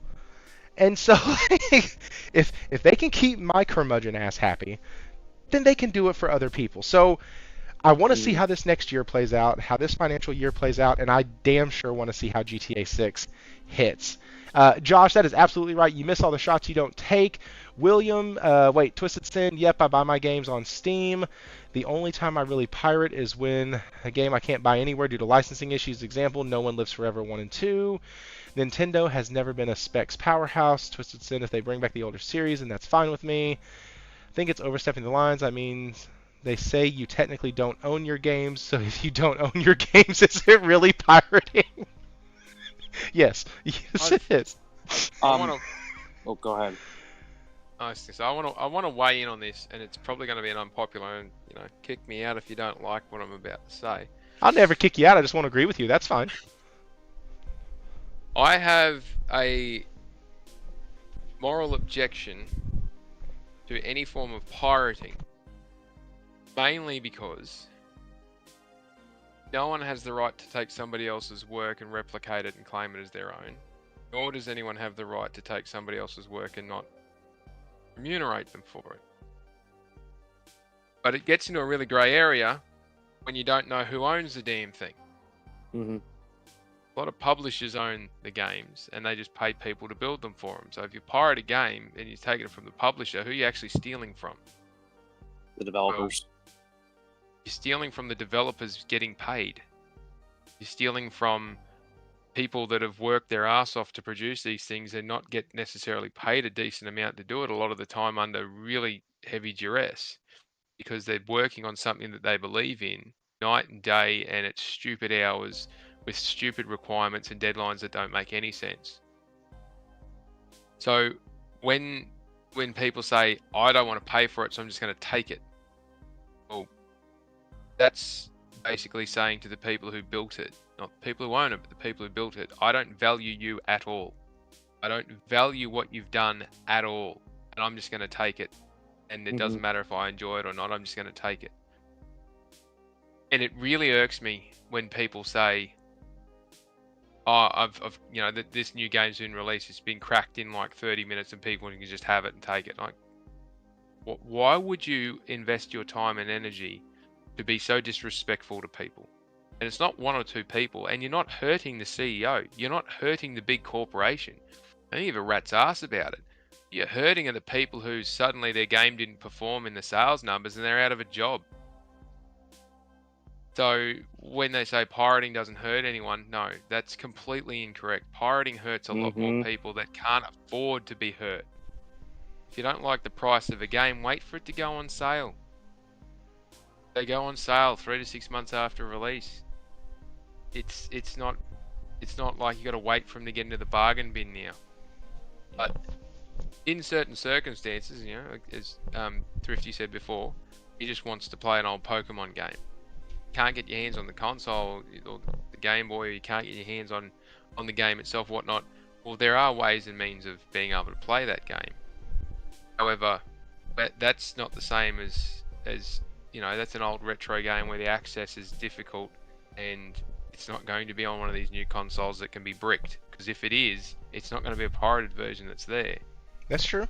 And we don't necessarily agree with the practices of some of these companies and corporations. However, the outcome is the stupid cost of producing these things and running these companies, because of the regulatory crap that they have to deal with, is unavoidable, and it means the consumer's going to pay in the end. Now, I don't particularly like the fact that Nintendo never put anything on sale anymore, but there is at least Nintendo is producing physical games where a second-hand market can exist. And so far, they haven't said, even though the cartridge is there and most of the game is downloaded, that once it's registered to a console, it can't be re-registered somewhere else. If they come out and say that, I'll have a completely different perspective on their behavior as a corporation.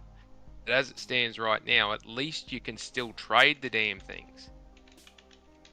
And that's really important to a lot of people who don't get the opportunity to save up the money to get the games day one.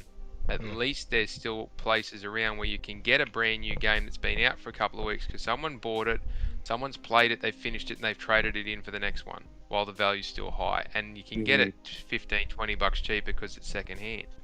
That is an extremely important market within our area that we enjoy in our entertainment.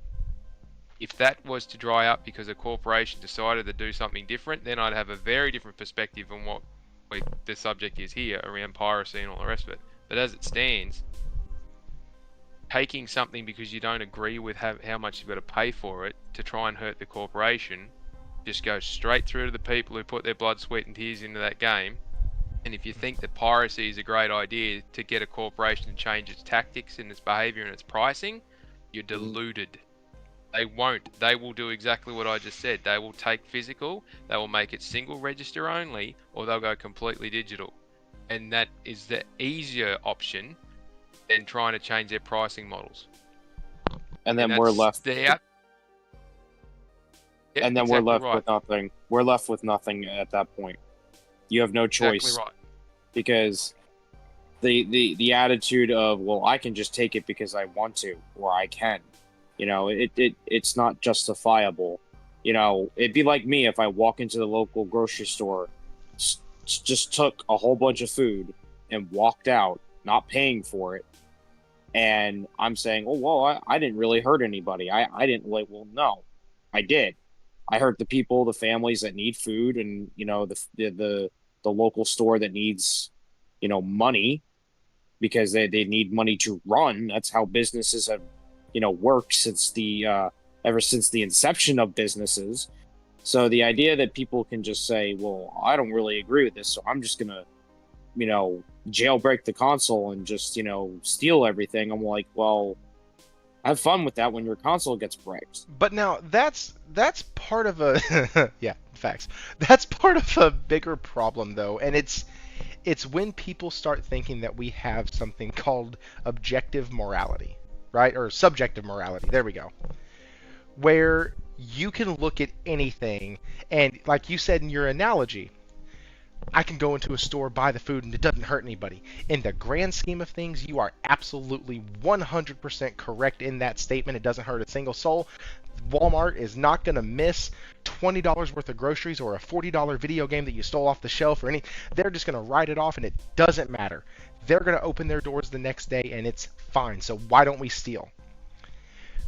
Because it is objectively wrong to steal. Nothing about the reason why you did it justifies the action. Now, you'll say, well, what if somebody's poor and they go somewhere and they steal some food and they had to steal food to be able to eat? What about that?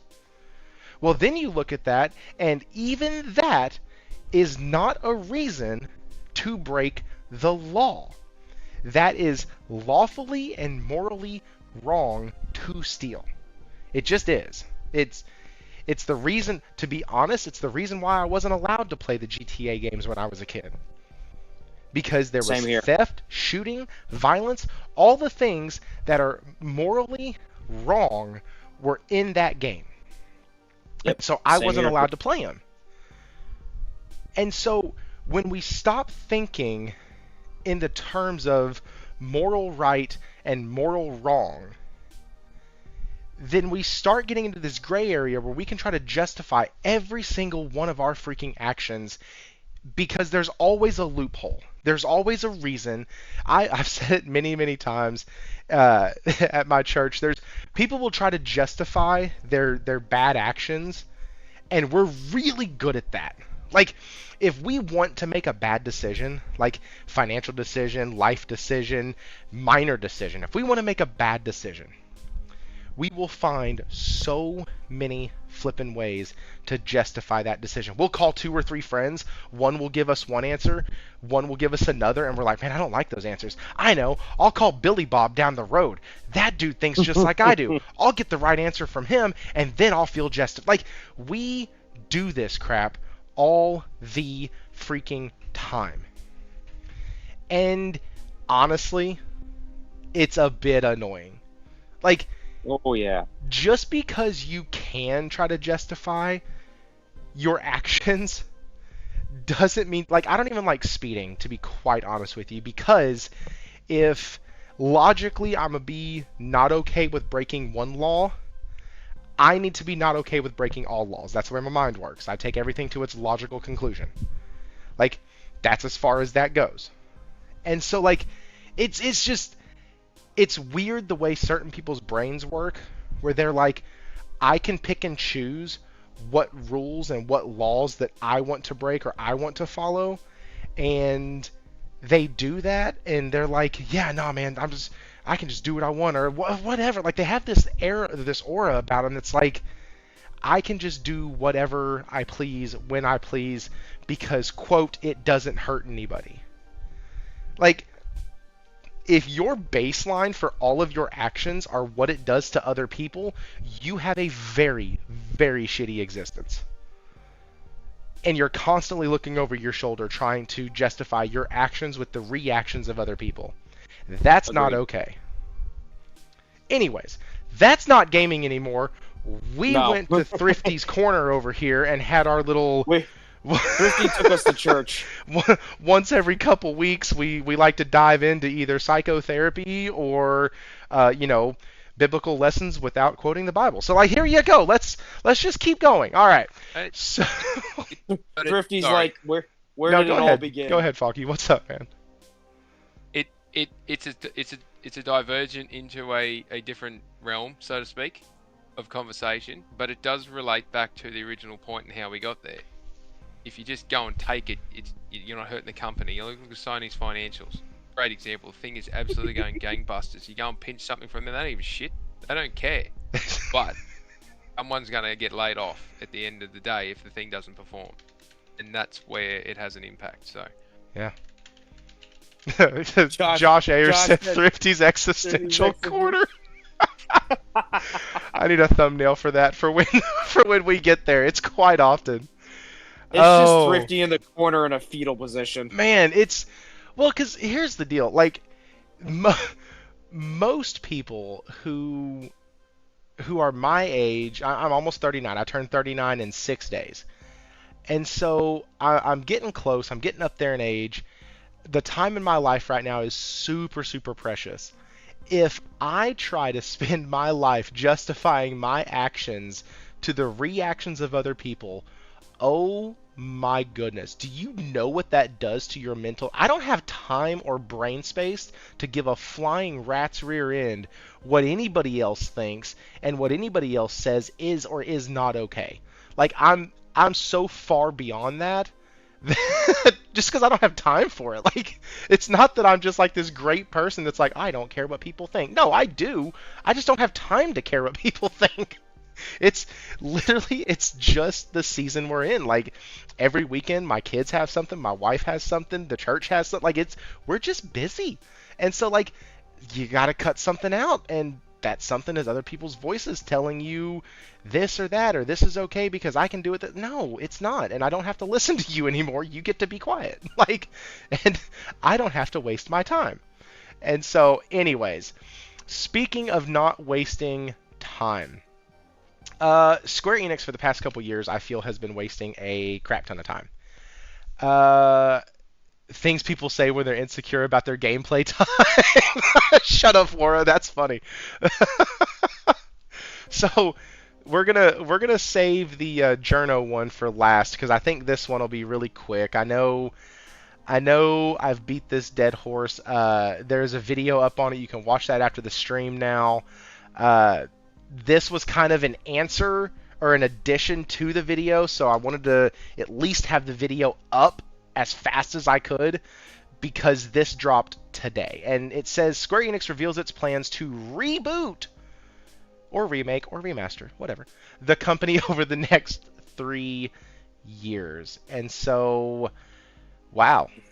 So they are in a restructure, so to speak, which means two of my favorite publishers are in a restructure right now. That kind of sucks. I'll just being honest with you. They're in the middle of one as it stands. What the hell are I they know. doing?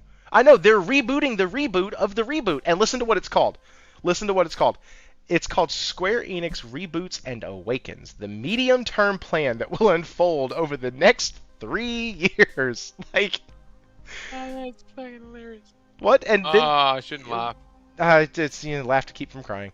So here's the, here's this right here. Enhance productivity by optimizing the development footprint in digital entertainment segment. Establish a mid to long-term pipeline to achieve a shift from quantity to quality, thank the Lord, after the current 3-year midterm business plan, aiming to release major titles, mainly in key IP, steadily. So, yes. Unreal. That's a copy and paste of the last time they did this 18 months ago. Yeah. And look They're what just we trying to don't stay have relevant. any more information on. The 3 games that are supposedly coming. Now, I will say this. I did see about an hour before the stream, somebody was posting some stuff about Kingdom Hearts 4. And so that was kind of cool. Screenshots. They showed screenshots. Whoop-de-fucking-do. I know, Thrifty. It hurts me as much as it hurts you. Well, because the way it works, I need to get Kingdom Hearts 4 out of the way so I can get to see what they're going to do for Final Fantasy 17 and for Final Fantasy 7 whatever. Okay, I had a question because did the team that worked on Kingdom Hearts Combat, was it 16 or the Rebirth that they worked on? Oh, I want to say it was Rebirth because the guy from 16 was the Devil May Cry lead. Was he? Yeah, he was the. Oh yeah, he was the combat guy from Devil May Cry. That's right. Okay, that's right. I got the two mixed up. I was like, yeah. Hold on a second. But if you don't mind, Thrifty, I want to say a few words about this. It feels like you're at a funeral. I would like to say a few words about the deceased. Yeah. Go ahead. So everyone knows here I'm a massive Square Enix fan. Your profile picture did not give that away at all. Oh no. I don't even know who this guy is. Nah, it's just some random picture that I chose off the internet. That's right. I think this is good.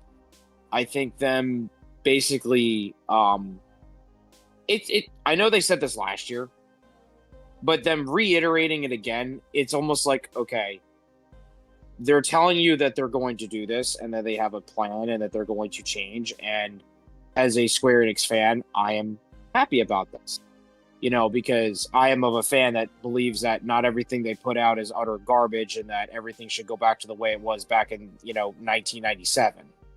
What you trying to say? What you trying to say? No, I'm just kidding. Go ahead. But I maybe I'm just a little bit more of an optimistic type. I have been told that, but I think this is a good thing. I think that means there's a focus. There is a team-driven idea here, and I think that's good because there was a couple years where Square Enix, felt as though that they were kind of mix matching all over the place. They, didn't know what kind of direction they wanted to go. And then when 7 Remake came out, it was kind of like the glass in the fire extinguisher that like break just in case of fire.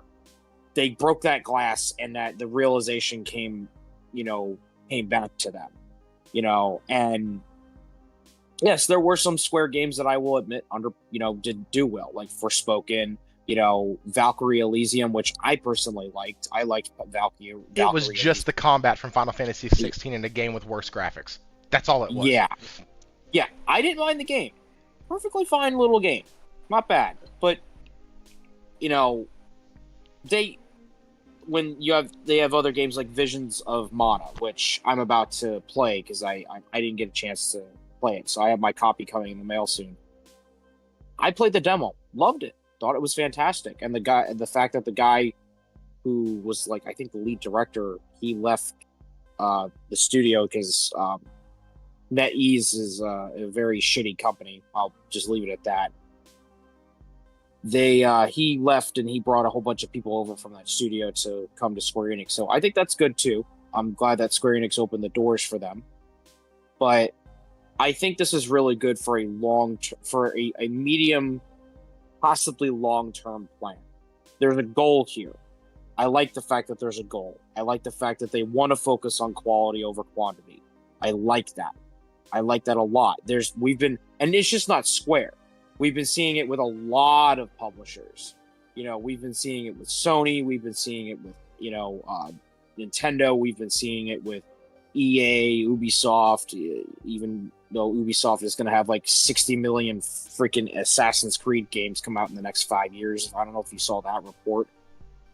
I mean, did you see the report where Assassin's Creed sold like stupid well and like oh yeah, did all Shadows the things that they were really supposed to do? Like yeah. So it's not just Square. It's a lot of companies refocusing and realigning, and getting back to the to the grinder. They're basically getting back to the to the blueprints, the billboard, not billboard, the chalkboard, and just refocusing, and getting their heads in the right place. And I think that's good. I think that is a really good thing. As somebody who, again, I grew up with Square Enix. Square Enix is the reason why I'm into JRPGs. Square Enix is the reason why, I love half of these games that even exist. So, like, hell, if it weren't for them, I probably would have never gotten into RPGs. So, I think them focusing and them having this drive to want to do better and provide better quality over quantity, I think is a fantastic thing. I think it's a great thing for any developer to do it, not just Square, Sega, Capcom, Konami. Like, hell, look at Konami. Konami's made one hell of a turnaround. They were making pachinko machines in Japan and people hated them because of the way they treated Kojima, and then they turned it around with Silent Hill 2 remake with Bloober Team, and it's been a rise for them. So I think it's great. I'm happy about it. Like I really am happy about it. I'm like a little, happy little school kid. I'm happy about this. I'm really happy to see, where they go and where they go in the future, and I'm there to support them. I always buy their games. So, like Faulkie alluded to, they said this about 12 to 18 months ago, They've come out, they talked about it, they said this is when everybody reported they're going multi-plat. The reason why they're failing is because they're not selling their games everywhere. No. That's the blah, blah, blah, blah, blah. They're going to go multi-plat. They're going to go multi-plat. And whatever, cool, we moved on. That didn't happen. They've sent their games to PC. They skipped Xbox several times. And the Switch is going to get remake. Go ahead. The whole thing of we're going multi-plat, all it was, if anyone actually read the detail behind those comments, and in the Q&A when they made the announcement, it was, we're going to take some of their older games that are on single platforms and we're going to put them on other platforms. Primarily, it's going to Steam and PC, and it's going games that were specifically on the Switch are coming to the PlayStation and PC. And that's what happened. Yeah. I don't know why everyone thought it was going to be Xbox is going to get everything, because the Xbox effectively got 2 games. And now you have developers. But that was the first time. Sorry, that was the first time they had said this, and now we're seeing it again. And when I first glanced at the article, I was like, "Oh, they're 3 years into this." Okay, well that makes sense why Final Fantasy 16 was the way it was. That makes kind of sense why they pushed out games like Star Ocean and they pushed out Valkyrie Elysium. Okay, that makes more sense because they've been doing this process now for 3 years of just kind of cleaning up and getting things tighter. And no, they have 3 more. Listen to this. According to Square Enix, it plans to adopt a multi-platform approach to its games, leading to major titles being released on a consistent basis starting March 2027. Does that mean that we're not getting anything next year? Like, does that mean that literally this year and next year we're not getting anything with relation to Kingdom Hearts 4, the new Final Fantasy 7, or Final Fantasy 17? We're not... nothing? Because, I mean, they're not going to show the game 2 years in advance. They did that before with Rebirth, and it was the bad decision. Because then they just got pestered with... or not Rebirth, Remake. It was they just got pelted with questions. And after what happened with 15, they kind of backed off of, like, showing a ton of stuff super early. Because 15, like, changed development hands so many times. And the game took years to make. Right, like, that's... And they showed it off, and it was like Versus 13, and then like it became its own thing, and then after it became its own thing, it turned into this, and it was just a lot. So, I mean, to answer your question, Thrifty, I think we will see things. I think.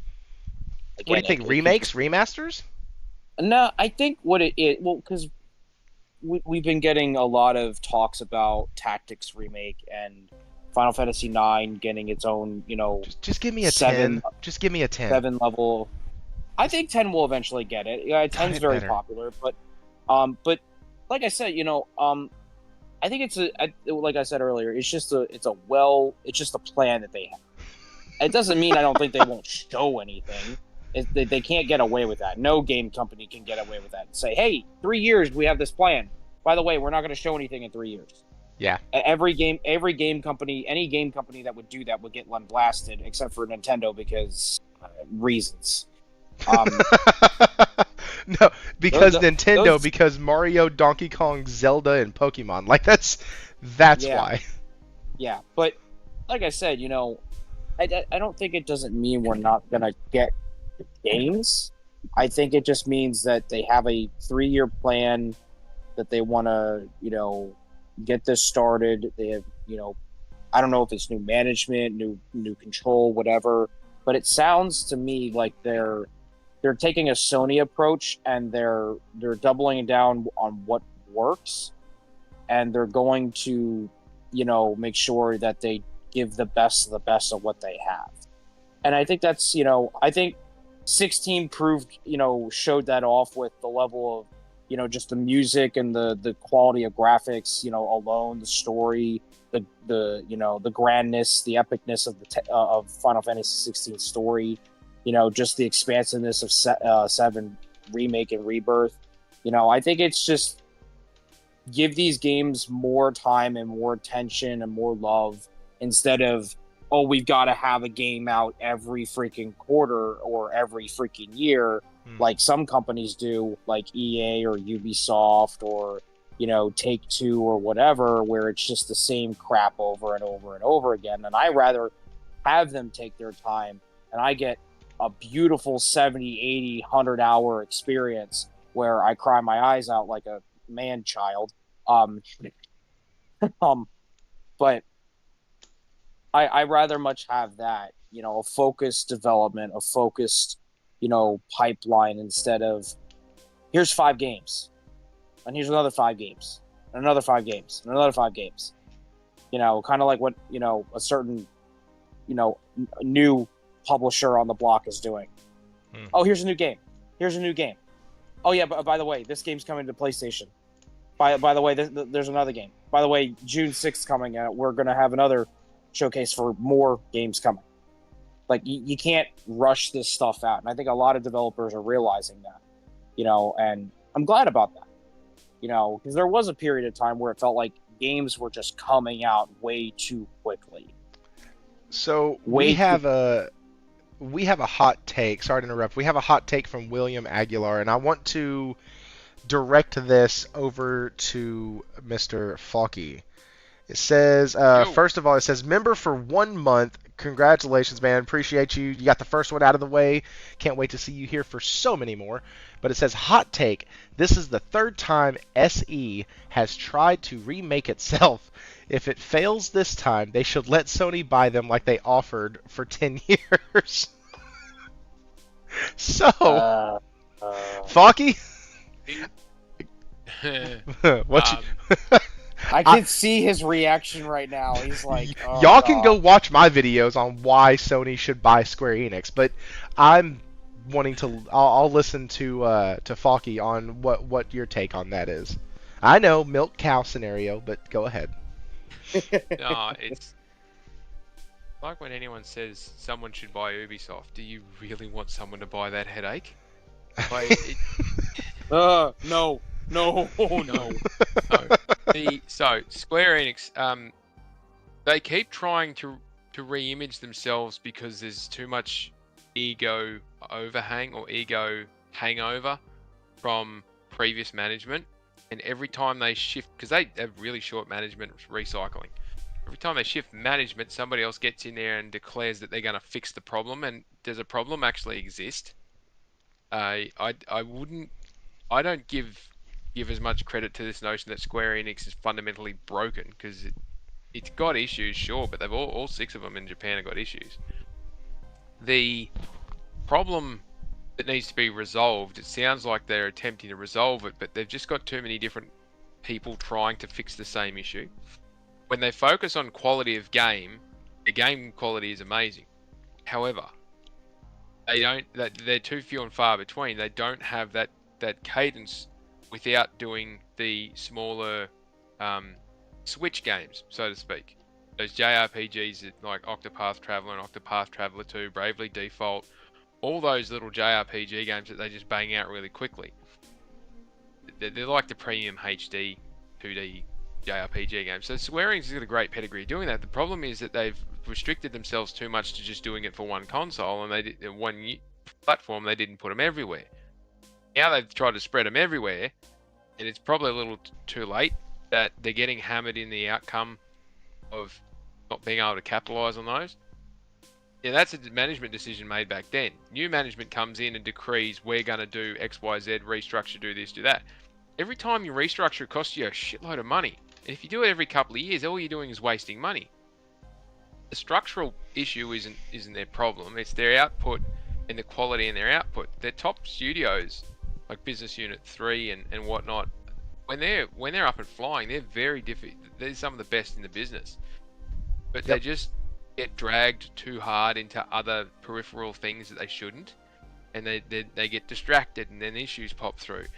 The Rebirth should have been an absolute technical masterpiece, and it wasn't when it was released, because they got dragged into worrying about trying to make Forspoken look good.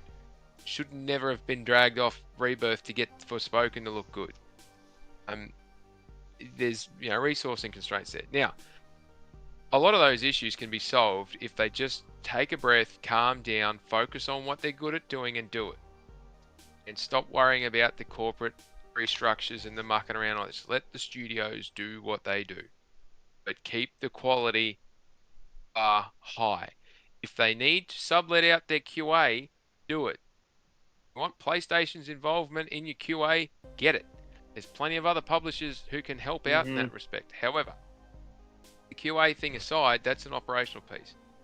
If they stuff this one up, because they've announced this one in the middle of doing the last one, which was right in the middle of doing the one before that, after having sold off all their Western division,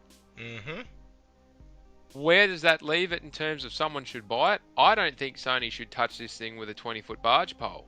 It is a nightmare they don't need to worry about, because all it will do is it will bloat up their studios. PlayStation has shown very clearly they can't handle more than what they've got. They can barely handle what they've got. They don't need more. Xbox has shown without a doubt that having too many studios will not increase your game output. It will deteriorate your quality and just land you in a mess. So, what should be done? Let them go.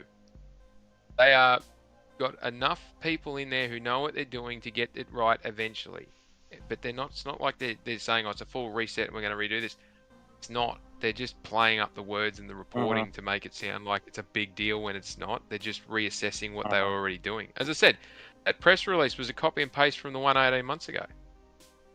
I don't think there's a need for PlayStation to buy them, and I don't think that the government in Japan or the regulators in Japan will allow Square Enix to be bought out by a foreign company. But it's certainly not going to let one of the two major platforms over there buy them. If anything, partnership arrangement, same as Katakawa, and Nintendo sits in the background and gets their deal, and that's all they need to worry about. Because, look, some of the games that they put out on the Switch, which were restricted just to the Switch, were brilliant JRPGs. Oh, brilliant JRPGs. And it was an absolute crime that the rest of the world didn't get to see them, because they were Japan only. That's part of their issue. What's PlayStation, Sony specifically doing with Katakawa? They're going to take a lot of their localized Japanese stuff and take it to the world through their channels and their delivery system, which they've already got through gaming and network services and anime services. They could do the same thing with Square. Let's not forget, Sony had an investment in Square up until about 8 or 9 years ago. They have offered plenty of times to help them out, but the conditions of the help are you will do as we say. Now, if PlayStation was to buy them, the Bungie thing would happen all over again. They get in there, let them go for 6 months. They have a financial disaster, or something happens and they don't meet their marks. So Sony's big bosses get in there and they tear the place to pieces, and Square Enix is lost to us forever. Because it would just become another PlayStation. We don't want another PlayStation. We need to have that independence across those different companies. You can tell a Square game as soon as you pick it up and play it, which is completely like you can tell a Capcom game when you pick it up and play it. You can tell a Sega game when you pick it up and play it.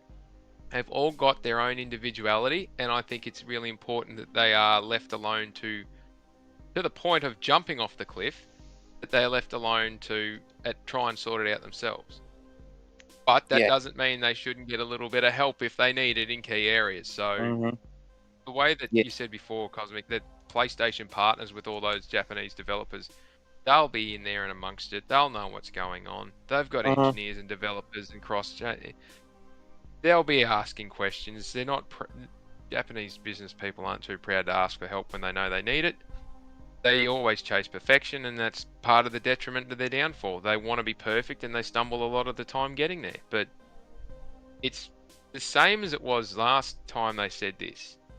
And you know, the major games that they've got coming up on the horizon, the problem with them is that they're like Kingdom Hearts is tangled up with Disney's licensing. Disney's being a pest to deal with at the moment. Like the Marvel game gets delayed. Same problem. Disney's got their fingerprints all over that. The other couple of games that they've got on Rebirth remake, Final Fantasy VII whatever it is, that's a couple of years away. We're not going to hear or see anything about that until they're about ready to launch it, because what's there to tell? Yeah. Any other couple of majors that they've got hanging around? Well, you know, so be it. But it's their redeployment across multiple platforms. This has caught out other publishers as well. When you go from being very specific to one, because Square was outsourcing all of their Switch development to third parties. They were publishing it internally, but it was all outsourced development to third parties. And now that they've had to publish it on different platforms, they've found that it's a very difficult thing to be across multiple platforms. So the outcome of that is they've had to bring a heap of expertise in-house. They can't rely on the third parties to do it because they don't want to detract from the other major teams that are working on the big games. So now they've got more people they need to deal with, and they've got to structure up around that. When you have growth really quickly to solve a problem rather than preempt the problem, it gets very chaotic. They've still got a heap of regulatory oversight they got to do. So sorry about the carrying on, but to answer the question, I don't think Sony buying them or any of the others buying them is going to solve the issue. If anything, No. it'll just take it away, and we'll lose something permanently. We'll never get it back. Yeah. But are they in a really bad situation? The fact that we're sitting here giggling about it should give you a good idea about whether it's detrimental or terminal or not. And when they change management in 18 months' time in certain areas, the same thing again. They'll come out and say, we're going to re-image ourselves. We're going to reimagine. We're going to rebuild. We're going to rebrand. We're going to do everything. Yeah, cool. It'll still be the same DNA in a Square Enix game that's been there since the mid-90s. In that, when you pick it up and play it, you will know it's a Square game because it's still got its soul and its individualism in it. Yes, that was the problem of Microsoft buying up these companies, where you could literally see the soul of these devs and these IPs being sucked right out from them.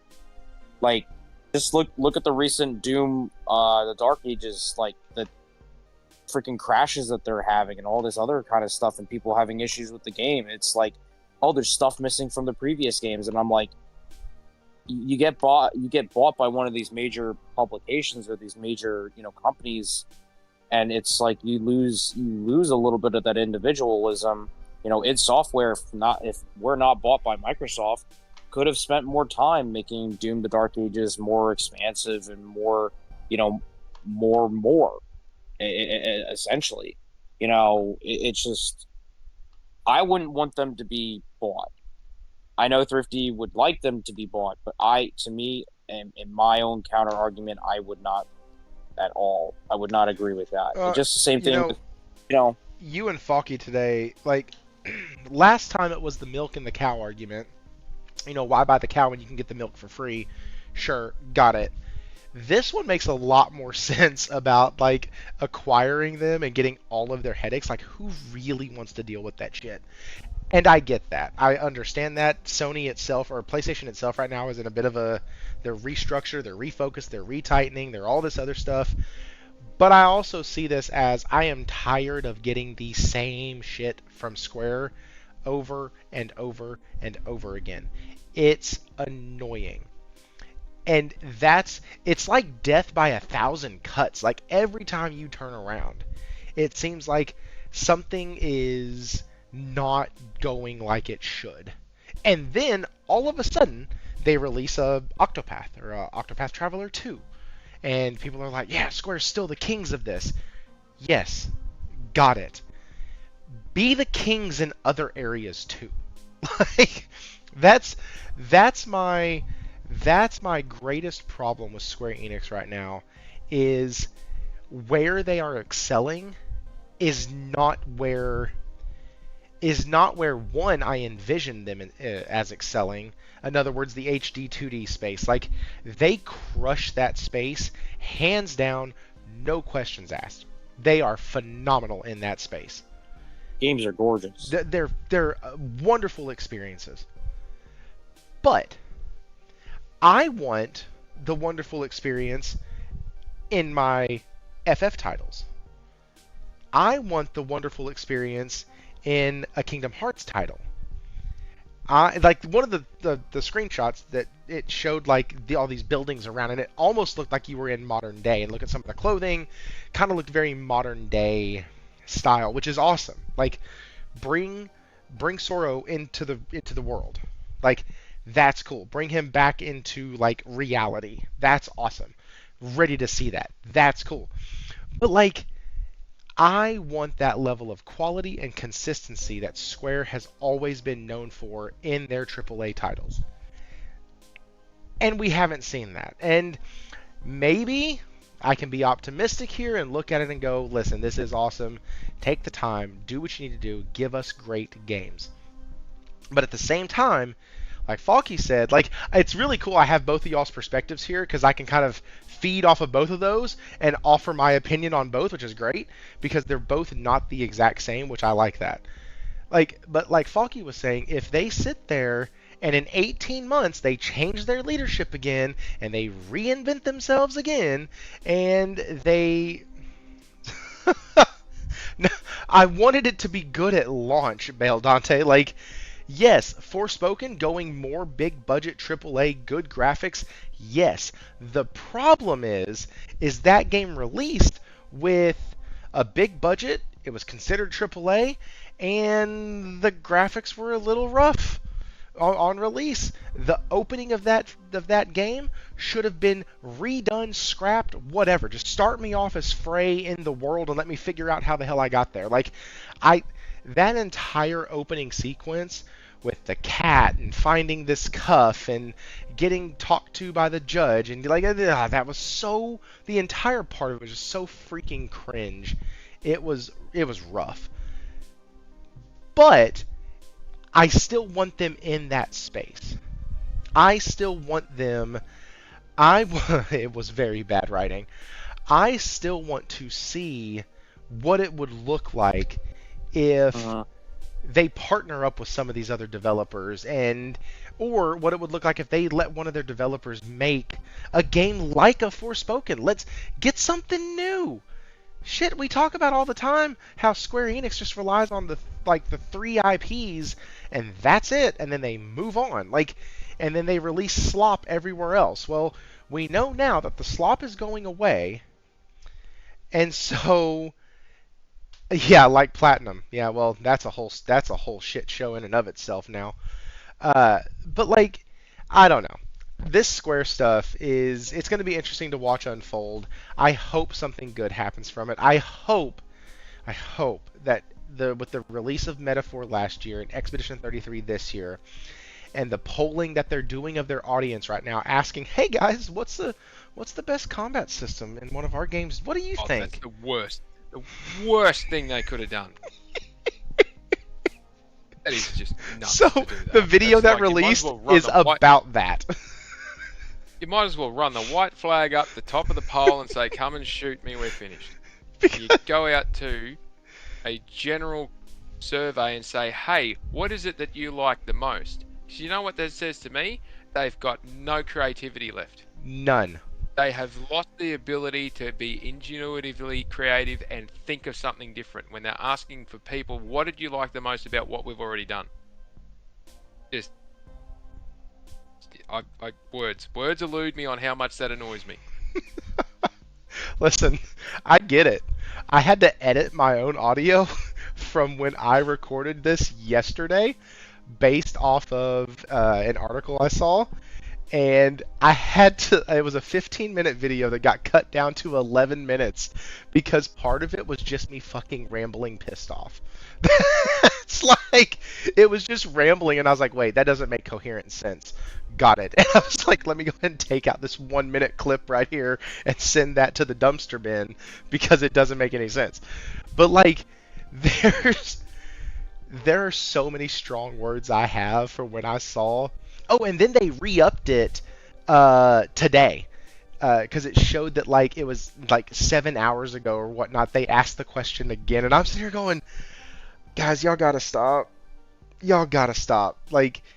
The asking the question doesn't really help, and I agree with that.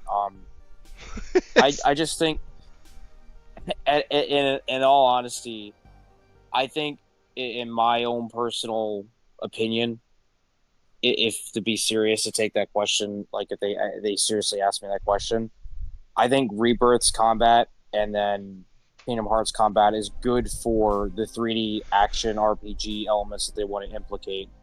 And I think Octopath Traveler and Dragon Quest remakes are perfect for the 2D stuff. Yeah.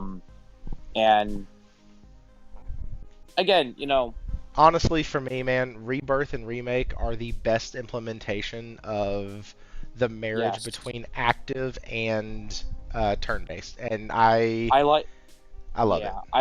I like the idea that you get a chance to slow down everything and think about what you want to, what spells you want to use, or what kind of stuff you want to Twisted Sin, that's do. Yeah, and I like also for the people who are more crazy button mashy. They got the quick commands, and you can just go ham on Sephiroth and just spam Braver and and Dolphin Kick and all that other kind of stuff. But again, like the two of you said, it's sort of a wait and see. I think I'm just being the young optimistic lad here. I think that this will be good for Square. I hope, I pray to the gaming gods. I pray to the Lord himself. That's right. Lord God, please go over to Japan and please give these people some guidance. I do think them asking those questions is what? Sorry, my bad. I thought I muted myself. Josh in the chat said Sora, not Sora, and I was like, I thought I said Sora. Hell, I might have said Sora. My bad. But I think, again, I'm just being optimistic. I think this will be good change. Because here's the thing: I was a huge Konami fan growing up. I never thought they would come back. Never in a million years I thought they would make a comeback. No shit, bro. And here they are with Silent Hill 2, Silent Hill F, and then they're gonna have Metal Gear Solid Delta come out in August, and it looks amazing. And I'm like, yeah, if Konami can do it, then anyone can basically do it. Yeah, no, yeah. So before we dive in off on something else, we have been here 2 hours now. Guys, if you could share this out, we're still having a great time. Really enjoying the guests, really enjoying the discussion. Chat, y'all are rocking it out. Super appreciative of that. If you could, for the last topic, go ahead and share this out for me, because I really want to get to this. It was in the title, and it's actually some good news wrapped up in some bad news. So, here's why it's good news. Because gaming journalism is, I don't want to say dying. I don't know if dying is the right. Gaming journalism is evolving. Let's say it that way. It's journalism as we know it is fading to the background. I would say decomposing is the word you're looking for. Yeah, decomposing, fading. Sure. We're going backward. We're going backwards here. Backwards is a direction. If you joined us earlier, backwards is a direction. We talked about this earlier. Let's see what's going on. Now, this is from an article from the Game Business. I actually got wind of this article because I was watching, it was either a video of Asmongold reacting to somebody, or I was watching the actual video from somebody, but they pointed out this article, and I was like, we have hard empirical data to support this. That's pretty cool. And so I like hard data, I like things like that, and so I wanted to discuss this tonight because it's also something that has given all of us, all of my guests, every single one of them, a headache. And it's gaming journalists. And we know Kotaku just had a huge shakeup. Game Informer just shut the hell down. And I think They're now, gone.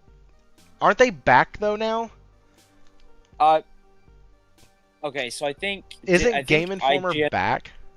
IGN acquired the company, and then I think Game Informer...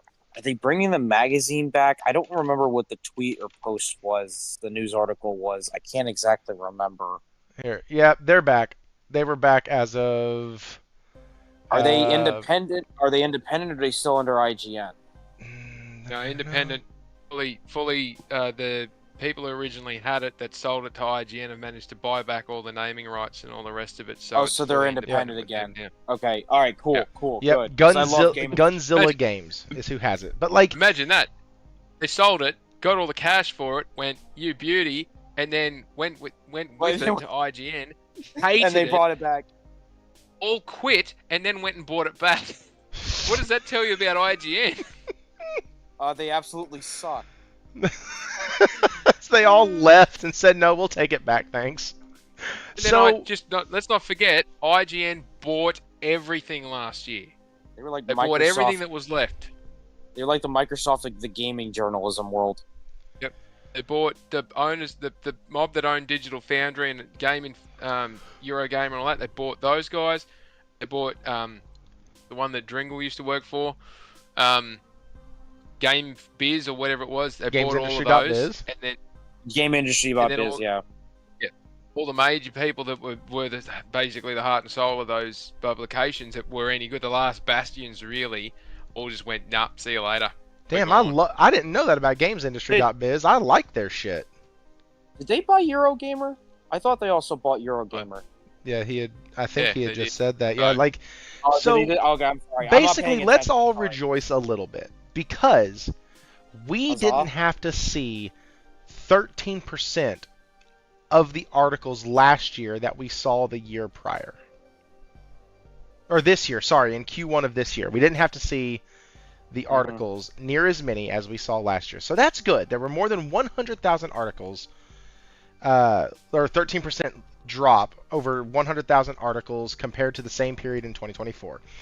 That number covers reviews, news, guides, features, and code pages, and includes websites from around the world. A lot of the biggest drops were on guide-based publications, but there were also big declines amongst the major media outlets, including IGN, GameSpot, Famitsu, and Eurogamer. Press Engine is a PR tool that develops and publishers use to send game codes and press releases to a database of journalists and content creators. So that's where they're getting some of their information. The reason for the decline is no big surprise. According to Press Engine, it has seen 2,902 press contacts disappear from its database over the last 2 years. Those press contacts will include amateur, part-time, and freelance journalists, but ultimately highlights a significant drop in people writing about video games, with redundancy having hit almost all major media publications. There are other factors influencing the drop in video game articles, including a continued shift towards covering the biggest titles, a decision driven by recent changes to the Google search engine. Quote, given the number of journalists leaving the industry, a drop in articles is to be expected, but the shift has been dramatic since Google's helpful content update, said Press Engine founder Gareth Williams. So basically, if you're not covering all the major news and all the big topics and all the biggest games, you're not getting pushed on search engines anymore. Which... Are we surprised here? Kind of. Not getting it. I mean, not really, but I can see it when I do a review of a game like The Ascent. That's a 5-year-old title that came over from Steam to PlayStation, and the review skyrockets a year and a half, 2 years ago. And I do a review of Sword and Fairy 7, which has a massive following overseas, way larger than I ever thought. Was a Steam game from about 4 or 5 years ago. Came over to the PS5 and the Xbox a year later, and it's sitting at 200 views, 300 views. So and I don't even know if it's up to that much. It didn't do well, even though it met kind of the same type of criteria.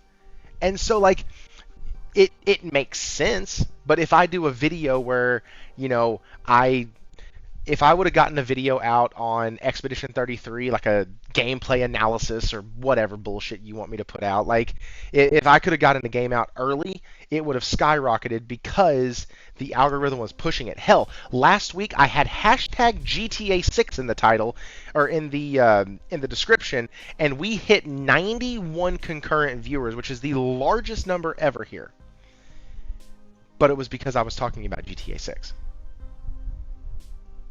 So I get it, and it sucks because that Google owns YouTube, and that's how their algorithm works. And it leads to people doing more clickbaity bullshit to get folks to click on their stuff, to read their articles. Mm-hmm. You have companies doing all of this crap where they put their article behind a paywall now. Anyways. Yeah. I've got, look, can I go first, please? Sure. Cosmic, just bear with me 2 minutes. No. Go. No, you're go good. Ahead, go first. Go. How many times have you read an article where they're just referencing as reported in another article? That's true too. Oh my god, so many. Yes. So if the search engine algorithm is now knocking that on the head, and you're only going to get let's say for argument's sake, without going into the details, you're going to get the original article, and you're not going to get all that as quoted in article or as quoted by such and such reported in this article. Does that not give an incentive to those other publications who just use an AI tool to scan through somewhere else and replicate that and add some more commentary around it in these articles that are 10 words long and just regurgitated, or just basically referencing someone else? Because all they want is you to click on their headline, get into that page, and then that banner ads run like crazy, and that's how they make their money. Yep. So if the algorithm's cutting that out and basically going to force them to either do their own damn reporting like journalists should, or it's going to dry up their money they're getting for their advertising because they can't get seen on bits and pieces, is it's actually rewarding those who put the effort in. Is that a good thing or a bad thing? I'm leaning more towards this may turn out to be somewhat of a good thing. Mm-hmm. But the flip side to that is, as you indicated, if you don't put certain things in the headlines, you're not going to get a notification, or the algorithm's going to change, and those that are doing the right thing are going to end up suffering for it. So the way that journalism is at the moment in gaming is appalling. It is horrendous. It is just absolute garbage 99% of the time. Some of the independent people who write do a far better job than those that are backed by a major publication. There are a couple that I would give shout outs to. Game Hub is a really good one, and so is Gamatsu. Those two are basically individuals just smashing out the content and doing the work predominantly themselves, or paying other people to help them out. Smart Press Start Australia is backed by a media giant. Ultimately, it's backed by Paramount, but those guys work quite independently. The back page does a great job. Same deal. It's got a big backers from major publications, but they're being backed by major publications that actually do journalism, and they have some standards, and they have some process, and they have some regulations, they have some governance, and they actually do a damn good job. Now, there'll be people, friends of mine in gaming, that don't like Press Start because of opinions of a couple of people that rub them the wrong way. But I appreciate that, although I might disagree with what they write and what they say sometimes, they're doing a job of a journalism. They do the same thing at Gamatsu. He does an amazing job to pump out the amount of volume that he does and reports on actual factual stuff. Games Hub is never the first one out with something, but when they produce their report 2 or 3 days later, it's got facts, it's got information. So, and they are the ones that are going to benefit from this change. And then I'm really pleased to see that the search engines to do something to cut down on the regurgitation of other people's works, like the piracy thing again. Just because you reference someone else's work and then you get the money out of the banner ads from it, go do one. You're just working off somebody else's hard work and mooching your way through it. That's true. It irritates me so much. Anyway. Yeah, no, I didn't even think of it. No, that's good. I didn't even think about it cutting down on redundancy, like in the ouch. So Warawana said he just played the Doom Dark Ages. At the end of the first mission, it keeps saying save failed. Ouch. Hey. I'm sorry, Wara. Dude, yeah, no, that sucks. Okay, so couple things. I have a couple member milestones. One, Cosmic Hero 250, he said, let's go, this episode is epic. Hit the like button, peeps. It's weird reading the milestone when you're on the panel, but that's okay. Thank you so much. You have been a member for 6 months, and I think you've been here for longer than that as a member. I don't know if it's counting some of your stuff. Yeah, I lost the old one, and then I got that's right. Cosmic Hero 270. Yeah. Yep. Okay. And then Twisted Sin, member for 11 freaking months. That is awesome. In FFX3, the beginning will be Titus and Yuna get into a fight, and Titus kicks a bomb shaped like a ball and dies. That's real, by the way. You can look it up. That's insane. I'm going to look at that article that you sent me. And then we have Warawana, just played Doom the Dark Ages on the Xbox app, member for 12 months, a full freaking year. That's a badge change. Heck yeah. And the game kept saying save failed. And at the end of the first mission, the game crashed. Holy crap. Play anywhere. Oh. That's Awful. Well, Ugh. technically, he did get to play. He did. He did, but his progress didn't get saved, which is Shit. bullshit. So, on these, that's nuts, man. I am sorry, dude. On these journalists, man, it is kind of nice because I can't tell you. So, there was one day I was trying to find the original article of something. It was during Phil Spencer and Sarah Bond. It was last year. They were going around. It was when, or was it 2 years ago? Dude, I'm so. That whole shit show that was will they, won't they, will they, won't they, one said one thing, one said the other, Sarah Bond Oh came yeah, on, I remember. all of that crap, and everybody was referencing this like meeting, this Q&A, this interview that happened, and I'm like, why can't I find the fucking interview? Everybody was like, here it is, yeah, this interview that was done by such and such. You click on the link and it's to another article referencing the same dang thing, and I'm like, it took me 4 different screens to finally find the article that I used, or I'm finally find the article and the video that I used for breaking down Sarah Bond's interview. Like, so yes, the redundancy, yes, let's cut it down. Great. I'm all for it. I am also all for getting rid of, like I don't know if y'all remember, hell, Faulkie, you might have been on this show at the time, but it was literally Paul Tassi said something, said he had a source. He Dude, says a lot of things. right. Oh yeah. Jez Corden came out, said he had a source about the same thing, and it turns out that I think they were each other's sources, like, or it They was were. something to that effect where they were each other's sources, and it turned into this big, massive, like, journo circle jerk, Right. and I'm like, huh. Like, Yep. Okay. Oh, it's what can you say? When you're referencing other journalists and other articles and on, then you're not referencing to the source. You're opening yourself up because let's not forget, in recent times there have been retractions, there have been corrections, there have been articles taken down because they got it so wrong. And let's not forget, how Shuhei much had to they come out and reference say bloody- something, remember? Yep. And because it was one article misquoted because they did the AI interpretation across from Japanese to English, and it didn't get it quite right. There was a word that got mixed up. All of a sudden, they've published this, and then, you can write in Microsoft Excel, you can write scripting that says, check all these pages, and if these keywords pop up, I want you to pull the article out, replicate the article, and just put these lines in at the top that says, according to blah, blah, blah, bang, and pull out. You can do it in Excel. It's a basic beginner's coding course, and you can do that.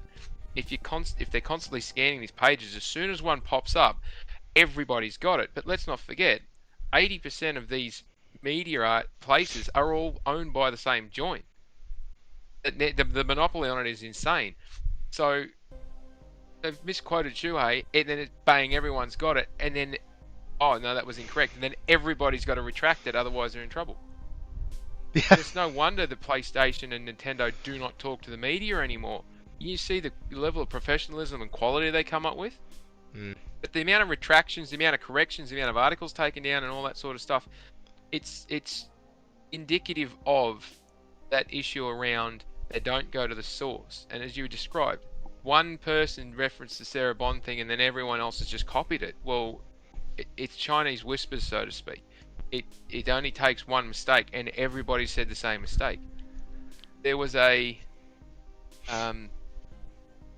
something to do with that Sarah Bond interview where someone popped up and said categorically that they believed this was to be correct, and it was something to do with what she apparently had said in that interview, and it turns out that wasn't even Sarah that said it.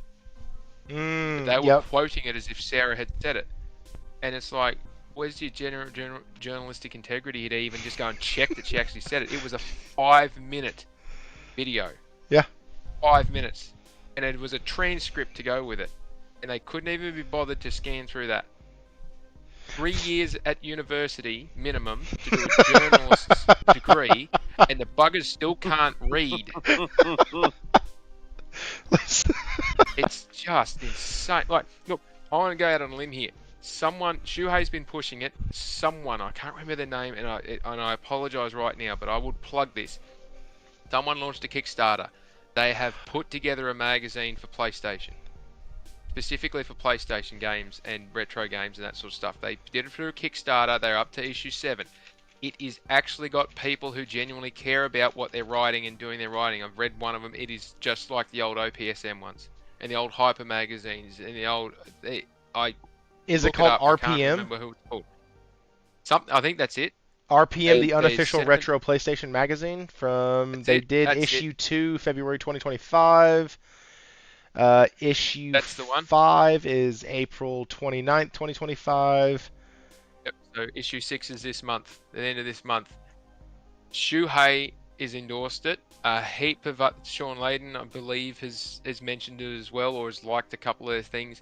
There are a heap of industry heavyweights who have saying good things about it. I've read one of them. I think it's great because it brought back wonderful memories of the old OPSMs and PlayStation Mag 2, those old style things, because they write about stuff that the writers are passionate about what they're writing about, but they actually spend the time to think about what they're saying and how to present it to their audience, and they write well and they present it well, and their grammar is good, their word use is great.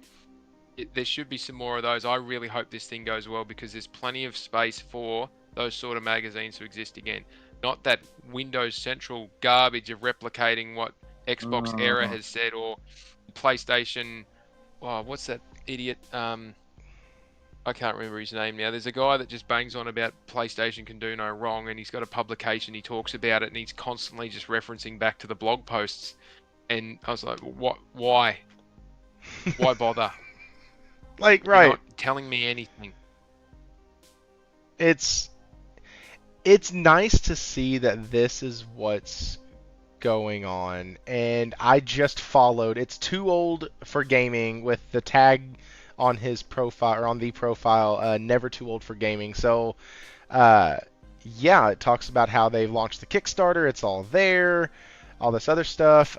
There's 6 issues in. That's really cool, and it's actually a freaking magazine. That's awesome. I'm really glad you told me about that. You can get I know you can get it digital. I'm pretty sure you can actually get a printed version. It's printed. Yeah, it's a physical version. That's nuts. I like that. I may check that out. But I am excited, to be honest, with every single person here, that I may not have to listen to certain gaming journos anymore. Like, even in passing, like, they just won't fill the eco space anymore.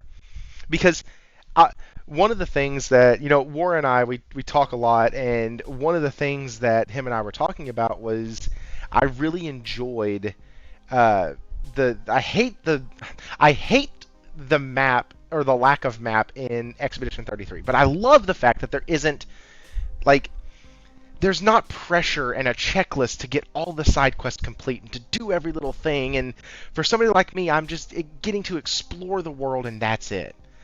And that's awesome. That's something that I want because it removes the clutter, right?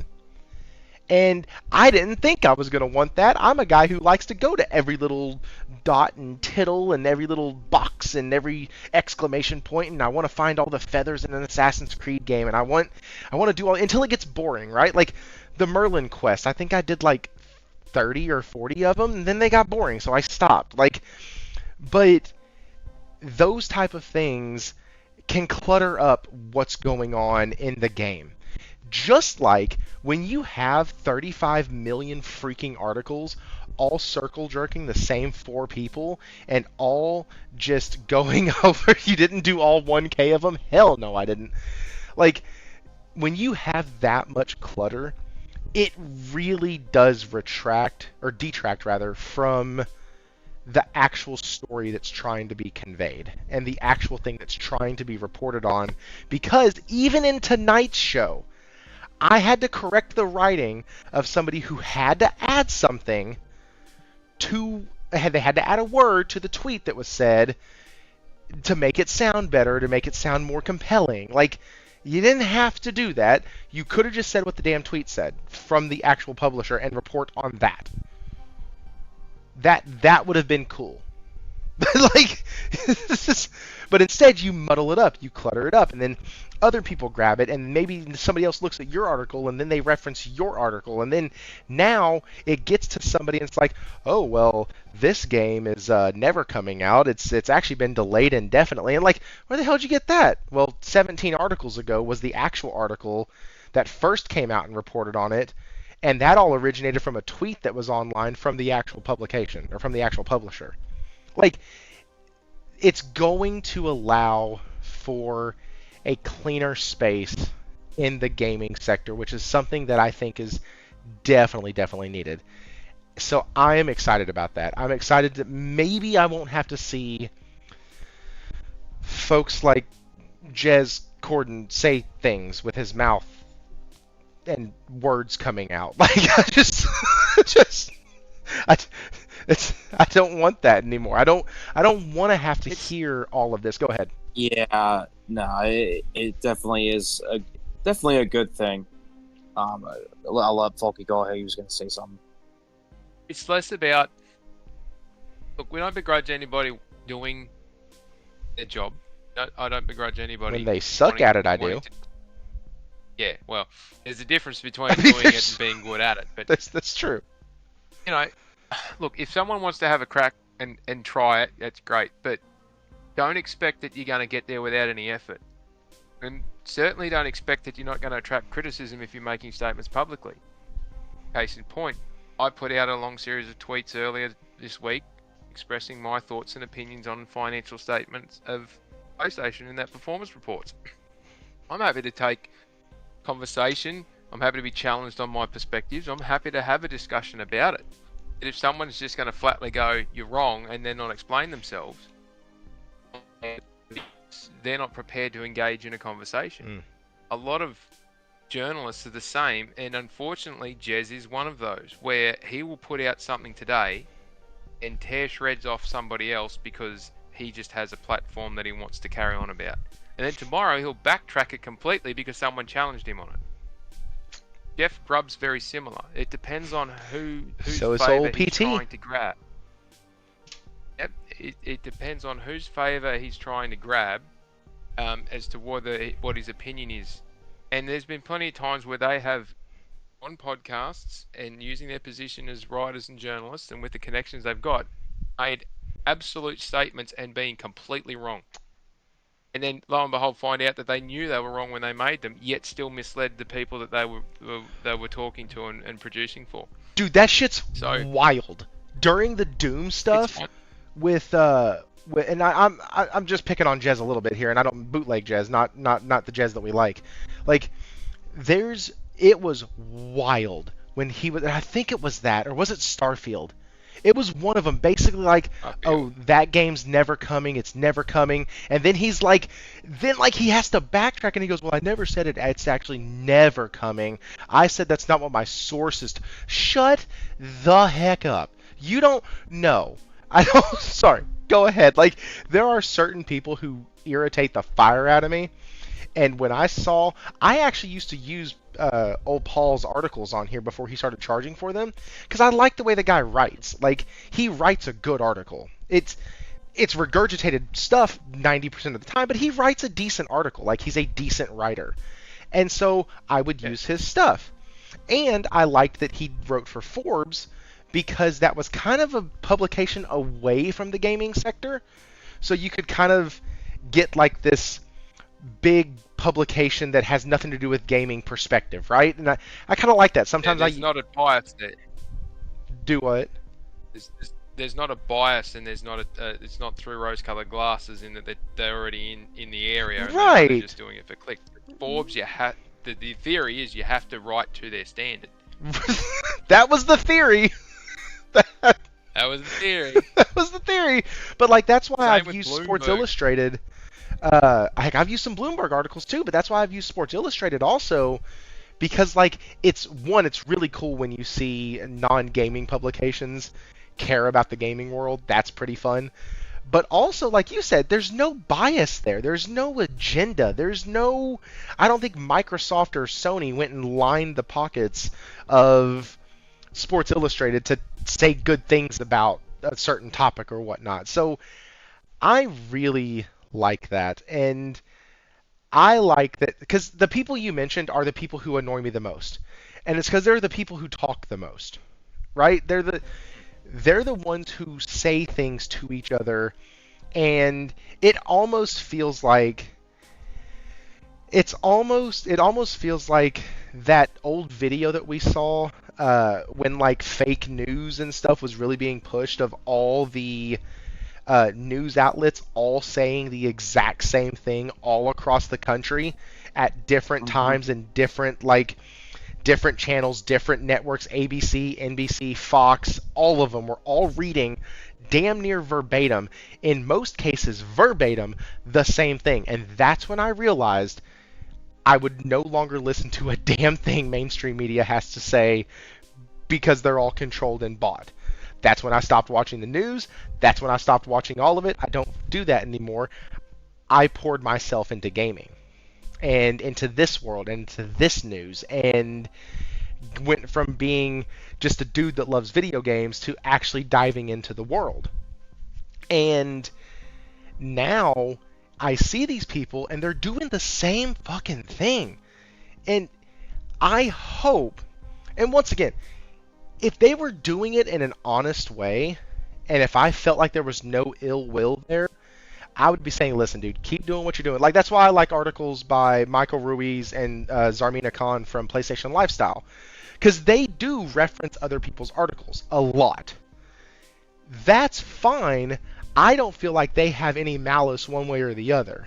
And so, and they're not really doing it, in my opinion, from the way they write their articles, for clout. They're not trying to write the catchiest of catchy to get everybody following them and watching them and subbing and subscribing to them and all that other stuff. But when I look at Paul, or I look at Jeff Grubb, or I look at Jez, they're all trying to just do one thing, and that's increase their revenue stream, increase their view counts, increase people paying them to listen to their articles and read their articles. Like, when you make money and growth the main thing that you need to do, you will make concessions on a lot of stuff. And I feel like that's what gaming journalism has been doing for years. So I'm super excited that we're seeing a decline from these major, massive publications. Kotaku? Who's that? We had tacos tonight for dinner, and I guess that was on my brain. Oh, man. Don't start about that garbage. But that's like that's the tabloids of the video game industry. Right, but them getting gone, it's almost like watching the popularity of 4chan. If you're like a movie buff, it's almost like watching the popularity of 4chan go down to the toilet. Like, that's cool, because 4chan is to movies what Kotaku is to video games. They would do all it's a rumor that the next Captain America is going to be a Hispanic guy that's 5'4", and like, we have the guy here and this is who they're going to cast, and like, they would run with all those types of videos during Marvel's heyday. Or not videos, but articles during Marvel's heyday. And like, that's where folks were getting a lot of their information. And it turned out 90% of the time from 4chan to be wrong. Just like it does from Kotaku. So, hey, when you're a journalist, and it's not just gaming journalists, all modern journalists do this. It doesn't matter if you're wrong, because you're protected. Yep. You can print whatever you like, and then if someone wants to challenge you, you can drag them into court and then threaten them with massive legal fees. And if they don't want to go down that pathway, which with a system that is likely to not give them the outcome that want, well, who's going to challenge them? But and this is where the disruption, because they always complain about the disruption from social media and people can just put their opinion out and it's not journalism. I'm like, well, don't the journalists reference people's opinions? Listen, there's a particular person who writes for Bloomberg, a financial publication in the finance department, and it's specifically about financing the gaming industry, and has constantly berated Sony for a multitude of different things and continuously proclaimed that they are going down the toilet. And every quarter he gets proven wrong, and the prick still has a job. Takeshi. I don't know how. I don't know what his boss is doing or what he's got on his boss, but how he can continue to get it so wrong in a publication like that and yet front up week in, week out and produce the dribble that he does and no consequence. I think that's the issue here, is there's no consequence. Man, I don't get it. Like, I don't... And this is something that Will and I used to talk about all the time. If I did my job the way these journalists do their jobs, I'd be fired on the spot. Oh, like, yeah. Just gone. Like, no harm, no foul, no muss, no fuss. And honestly, while I'm thinking about it, next week we have Stephen Leone and Will 777JP on the show. But like, if I did my job like they do, I'd be fired. Because the ability to think for yourself and to be able to, think out. Faulkie, why the hell do people call you when shit goes awry? It's because you probably know, because you need to fix it, right? Because you can probably think outside the box and you can find solutions that other people can't see. You can see things that other people can't see. A good journalist, day in, day out. Yeah. A good journalist can do that as well, and not just try to bend to one side or the other. Like, I have never, ever, once in my life on YouTube or otherwise, claimed to be a source for any damn thing other than my opinion. And anytime I speak in something that is factual, I generally do it from the horse's mouth, using an interview or using something like that. And there were even times during the ABK fiasco that I would read something and I'd be like, oh, what? They really said that? And I'd play the interview and go, huh, actually, that makes sense. I see what they're saying now. No, they didn't actually say what this other person said they said. It wasn't that bad. Oh, okay, cool. But I found that out because I actually looked at the source myself and realized, oh, they were trying to spin it to make Sony look better, or they were trying to spin it to make Xbox look worse, or what have you. Like, I think when people start getting purchased and bought, no, Jez and I have talked about this quite a bit. When my channel got monetized, I was like, you know what? It'd be kind of cool to get a couple games free per year. That'd be fun. So I asked him, I said, hey man, where do you get codes or anything? He goes, man, I've got a couple. And he's like, and I kid you not, he goes, I got a couple. I don't like doing it. Because you gotta sign something. There's this thing that says that certain games, they say you can't talk about it, you can't show certain things, you can't do, he's like, it's very curated and I don't like that. And so he doesn't do that. He could. He meets the criteria, but he doesn't because he's like, man, if I can't have my honest opinion with it, then screw it. I don't want it. In those respects, I've done some QA testing, game testing for games, and people might be surprised to find this. I've done all my QA testing for games on PC, only games, not on PlayStation. For the developers when they reached out. But the reason I do that, I sign those NDAs and all the rest of it, but I'm doing the play testing to provide the feedback to the devs. Right. I'm not doing the play testing for the review. And they're totally different in their aspects. And I do understand why they curate the review stuff, but at the same time, if the reviewing journalists actually knew what the hell they were talking about, they probably wouldn't need to do it. And I'll give you an example. When Horizon Forbidden West got released, right, there were review bombs on that from people who played 2 hours and then said, it's too long, it's too boring, it's $2, nothing to do, it's an empty space, there's nothing here.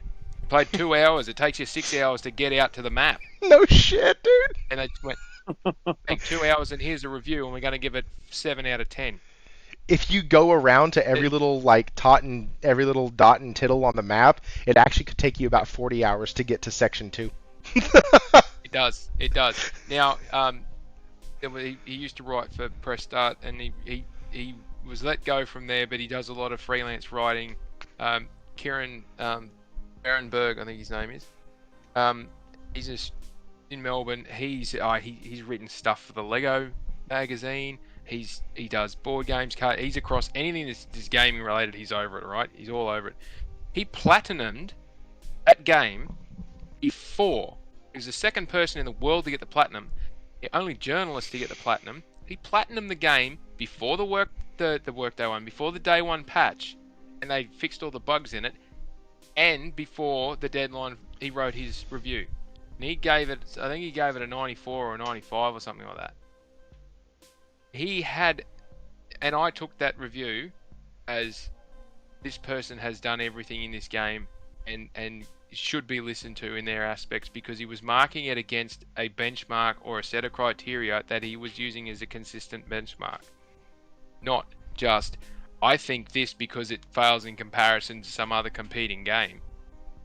And they didn't, and I was saying that because when the journalists actually have something to mark against and they know what the hell they're doing, the reviewers rather have something that they know what they're doing, and they're good at what they do, that'll get you a consistent outcome. But because the media publications don't do that themselves, the game publishers have to curate who they send the stuff to just to get the consistency. Now, I'm not saying that's the only reason. There are devious reasons for doing it as well. You want to send it to people who give you a favourable review, people who are going to look at you in a good way, or those that are sucking up you to try and get it. The outcome, though, is that if there was a standard that was marked against for everything, and the people were competent in marking against that standard, like any other audit that gets done or any other investigation that gets done, then the game publishers wouldn't have to do this curation. I'm not defending what they do, but I'm just putting it out there as food for thought. No, and it's Cosmic. Do you have anything to add, sir? I mean, in all honesty, a lot of you guys, I basically be a parrot repeating, the I same got you. talking point. It really wouldn't add anything. I do think that, again, the algorithms, kind of pushing out this AI bot-driven, clickbait stuff that a lot of these, not channels, but like websites, would use to like, oh, well, this information came from this place and yada, yada, yada. I do think that is a good thing, but at the same time, you also run the risk of, well, now you got to run with, oh my God, tabloid, clickbaity, titles and everything. And again, like Faulkie, and I agree with Faulkie 100%. The world of gaming journalism is just an utter just dumpster fire. It just is. Like, there's no integrity. And, the people who really do care about their job and actually put in the hours and actually do the time to get the actual information and provide you, the information, they get snubbed. They get scoffed at. They get looked over. They're like, we're not interested in that. We don't really care. And that sucks. You take all the time in the world to, provide the public this information, and then you realize you're getting snubbed over by a dancing hamster doing gaming journalism stuff or some shit. Like it's a double, and like I said, it's a double-edged sword with this stuff. On one hand, clickbaity stuff. On the other, you have people who are mooching off of other people's work, not being able to do that anymore. So it's good. It's good. It's good. And if it means that we see less of the Windows Central bullshit, the fact that Kotaku's basically all but gone at this point, I think we're all better off without it. Exactly. And honestly, we're all better off without it. Again, I'm not saying this like, these people deserve to lose their jobs. Some of them did.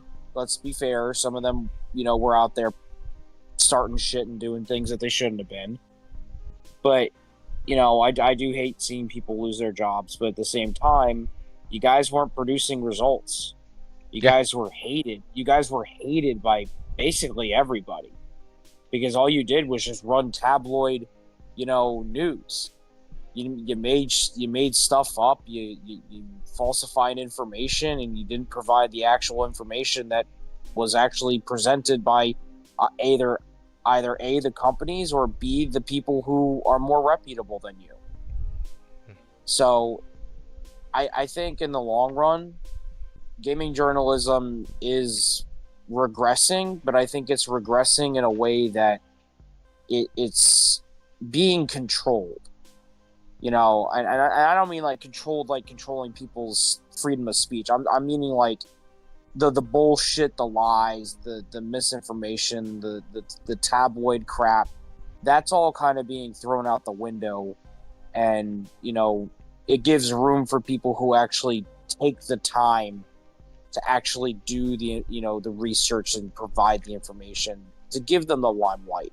Because I do think that people who do work hard for that should be given credit.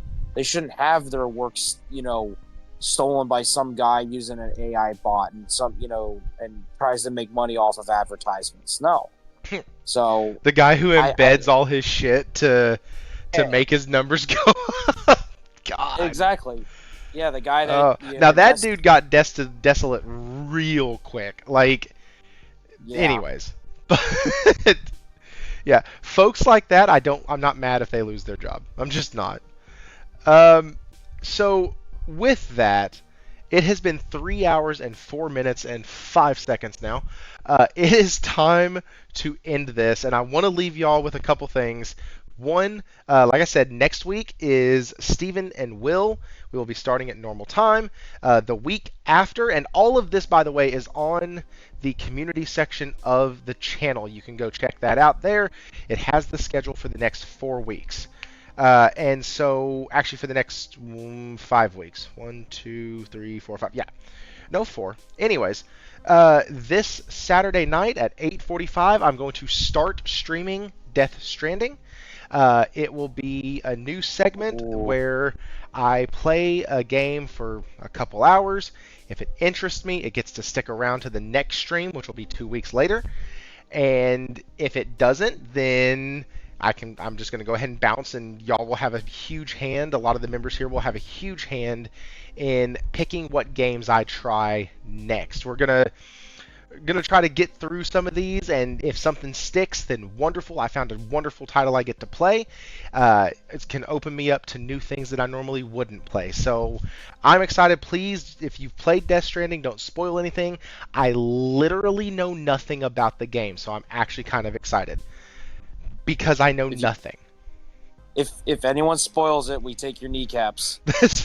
Like, I don't even know how the game opens. I know that I'm a dude with a baby on my back and I deliver packages.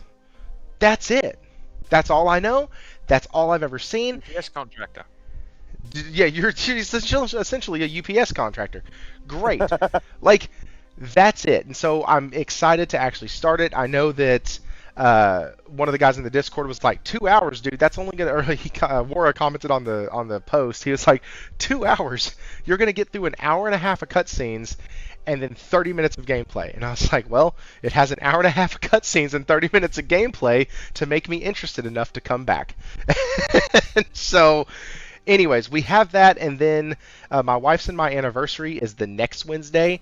There is not a snowball's chance in hell that I can do the stream that night. So we will try. I'm trying to find a different spot. I'm trying to get some different guests lined up because it's going to be on a different night. So bear with me on that one. But as of right now, we are off that week. And then we have another Thrifty Plays on Saturday, May 31st. And then June 4th, we have Faulkie coming back, and then an open slot that still needs to be filled. So we will have more updates on that. Thank you, every single person who came by tonight. Cosmic, his stuff is in the his links and everything like that. YouTube and X are in the links below. He has a video up from 6 months ago, a little gameplay video. Go check that out. And keep pressing him to actually do the Cosmic power hour, like or the cosmic hour of power. There we go. Like we need that. Cosmic, until that gets off the ground, though, let the good people know where they can find you. All right. Well, God, I feel like you guys are just gonna be. I'm gonna have pitchforks outside my house soon for this YouTube channel.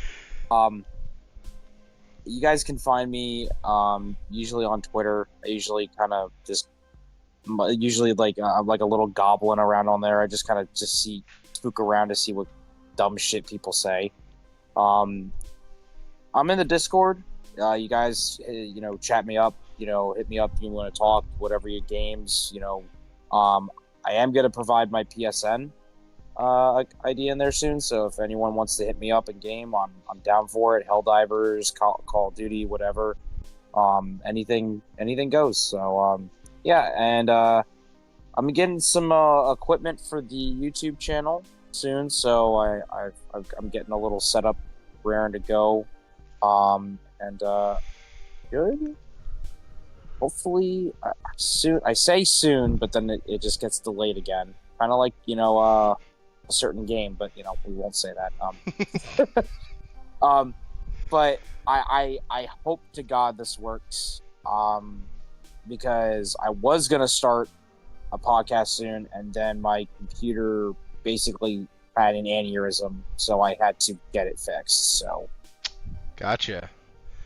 Well, man, I truly appreciate you coming on. I didn't even know you were on vacation. I just knew I hadn't heard from you in a while, and I was like, "Are you okay?" And you were like, "Yeah, man, I've been on vacation." I was like, "Oh, hell yeah, cool." But like, super glad you could make it tonight. Thank you so much for coming on. It's always a great time to chat. And Faulkie, speaking of a great time, I have had the pleasure of having you on now 2 weeks in a row, and you haven't left either time. So I feel very. I'm 3 minutes away from doing it though, so it's whether you want to keep that record going or Here not. You go. Here you go. Where can they find you? Where can people find you? Go ahead. You can find me on Twitter at Faulkie87. You can find me poking around on a few different podcasts. Obviously, with the reporting season, I've got a few shows coming up. On friends of this show, actually. Mooch has got me going this week, and Hell yeah. Rap's got me on at some point over the weekend. Yeah, other than that, yeah, hit us up on Twitter. Always happy for a chat. Yeah, thanks for having us again. All right, guys. We talked about a lot of crap tonight. The PSN stuff is going to be delayed. Not going to talk about that right now. But this is one of the best months that we've had in a while. Coming up, there's literally something for everybody. And I'm not just saying that. And there's good stuff for everybody. So check those out. It looks like they might be, with the financials that came out and everything, trying to beef that up a bit. Thank y'all so much for stopping by. Truly appreciate every single one of y'all. I have released a new video. Go check that out. And yeah, we will talk to you next week. With that being said,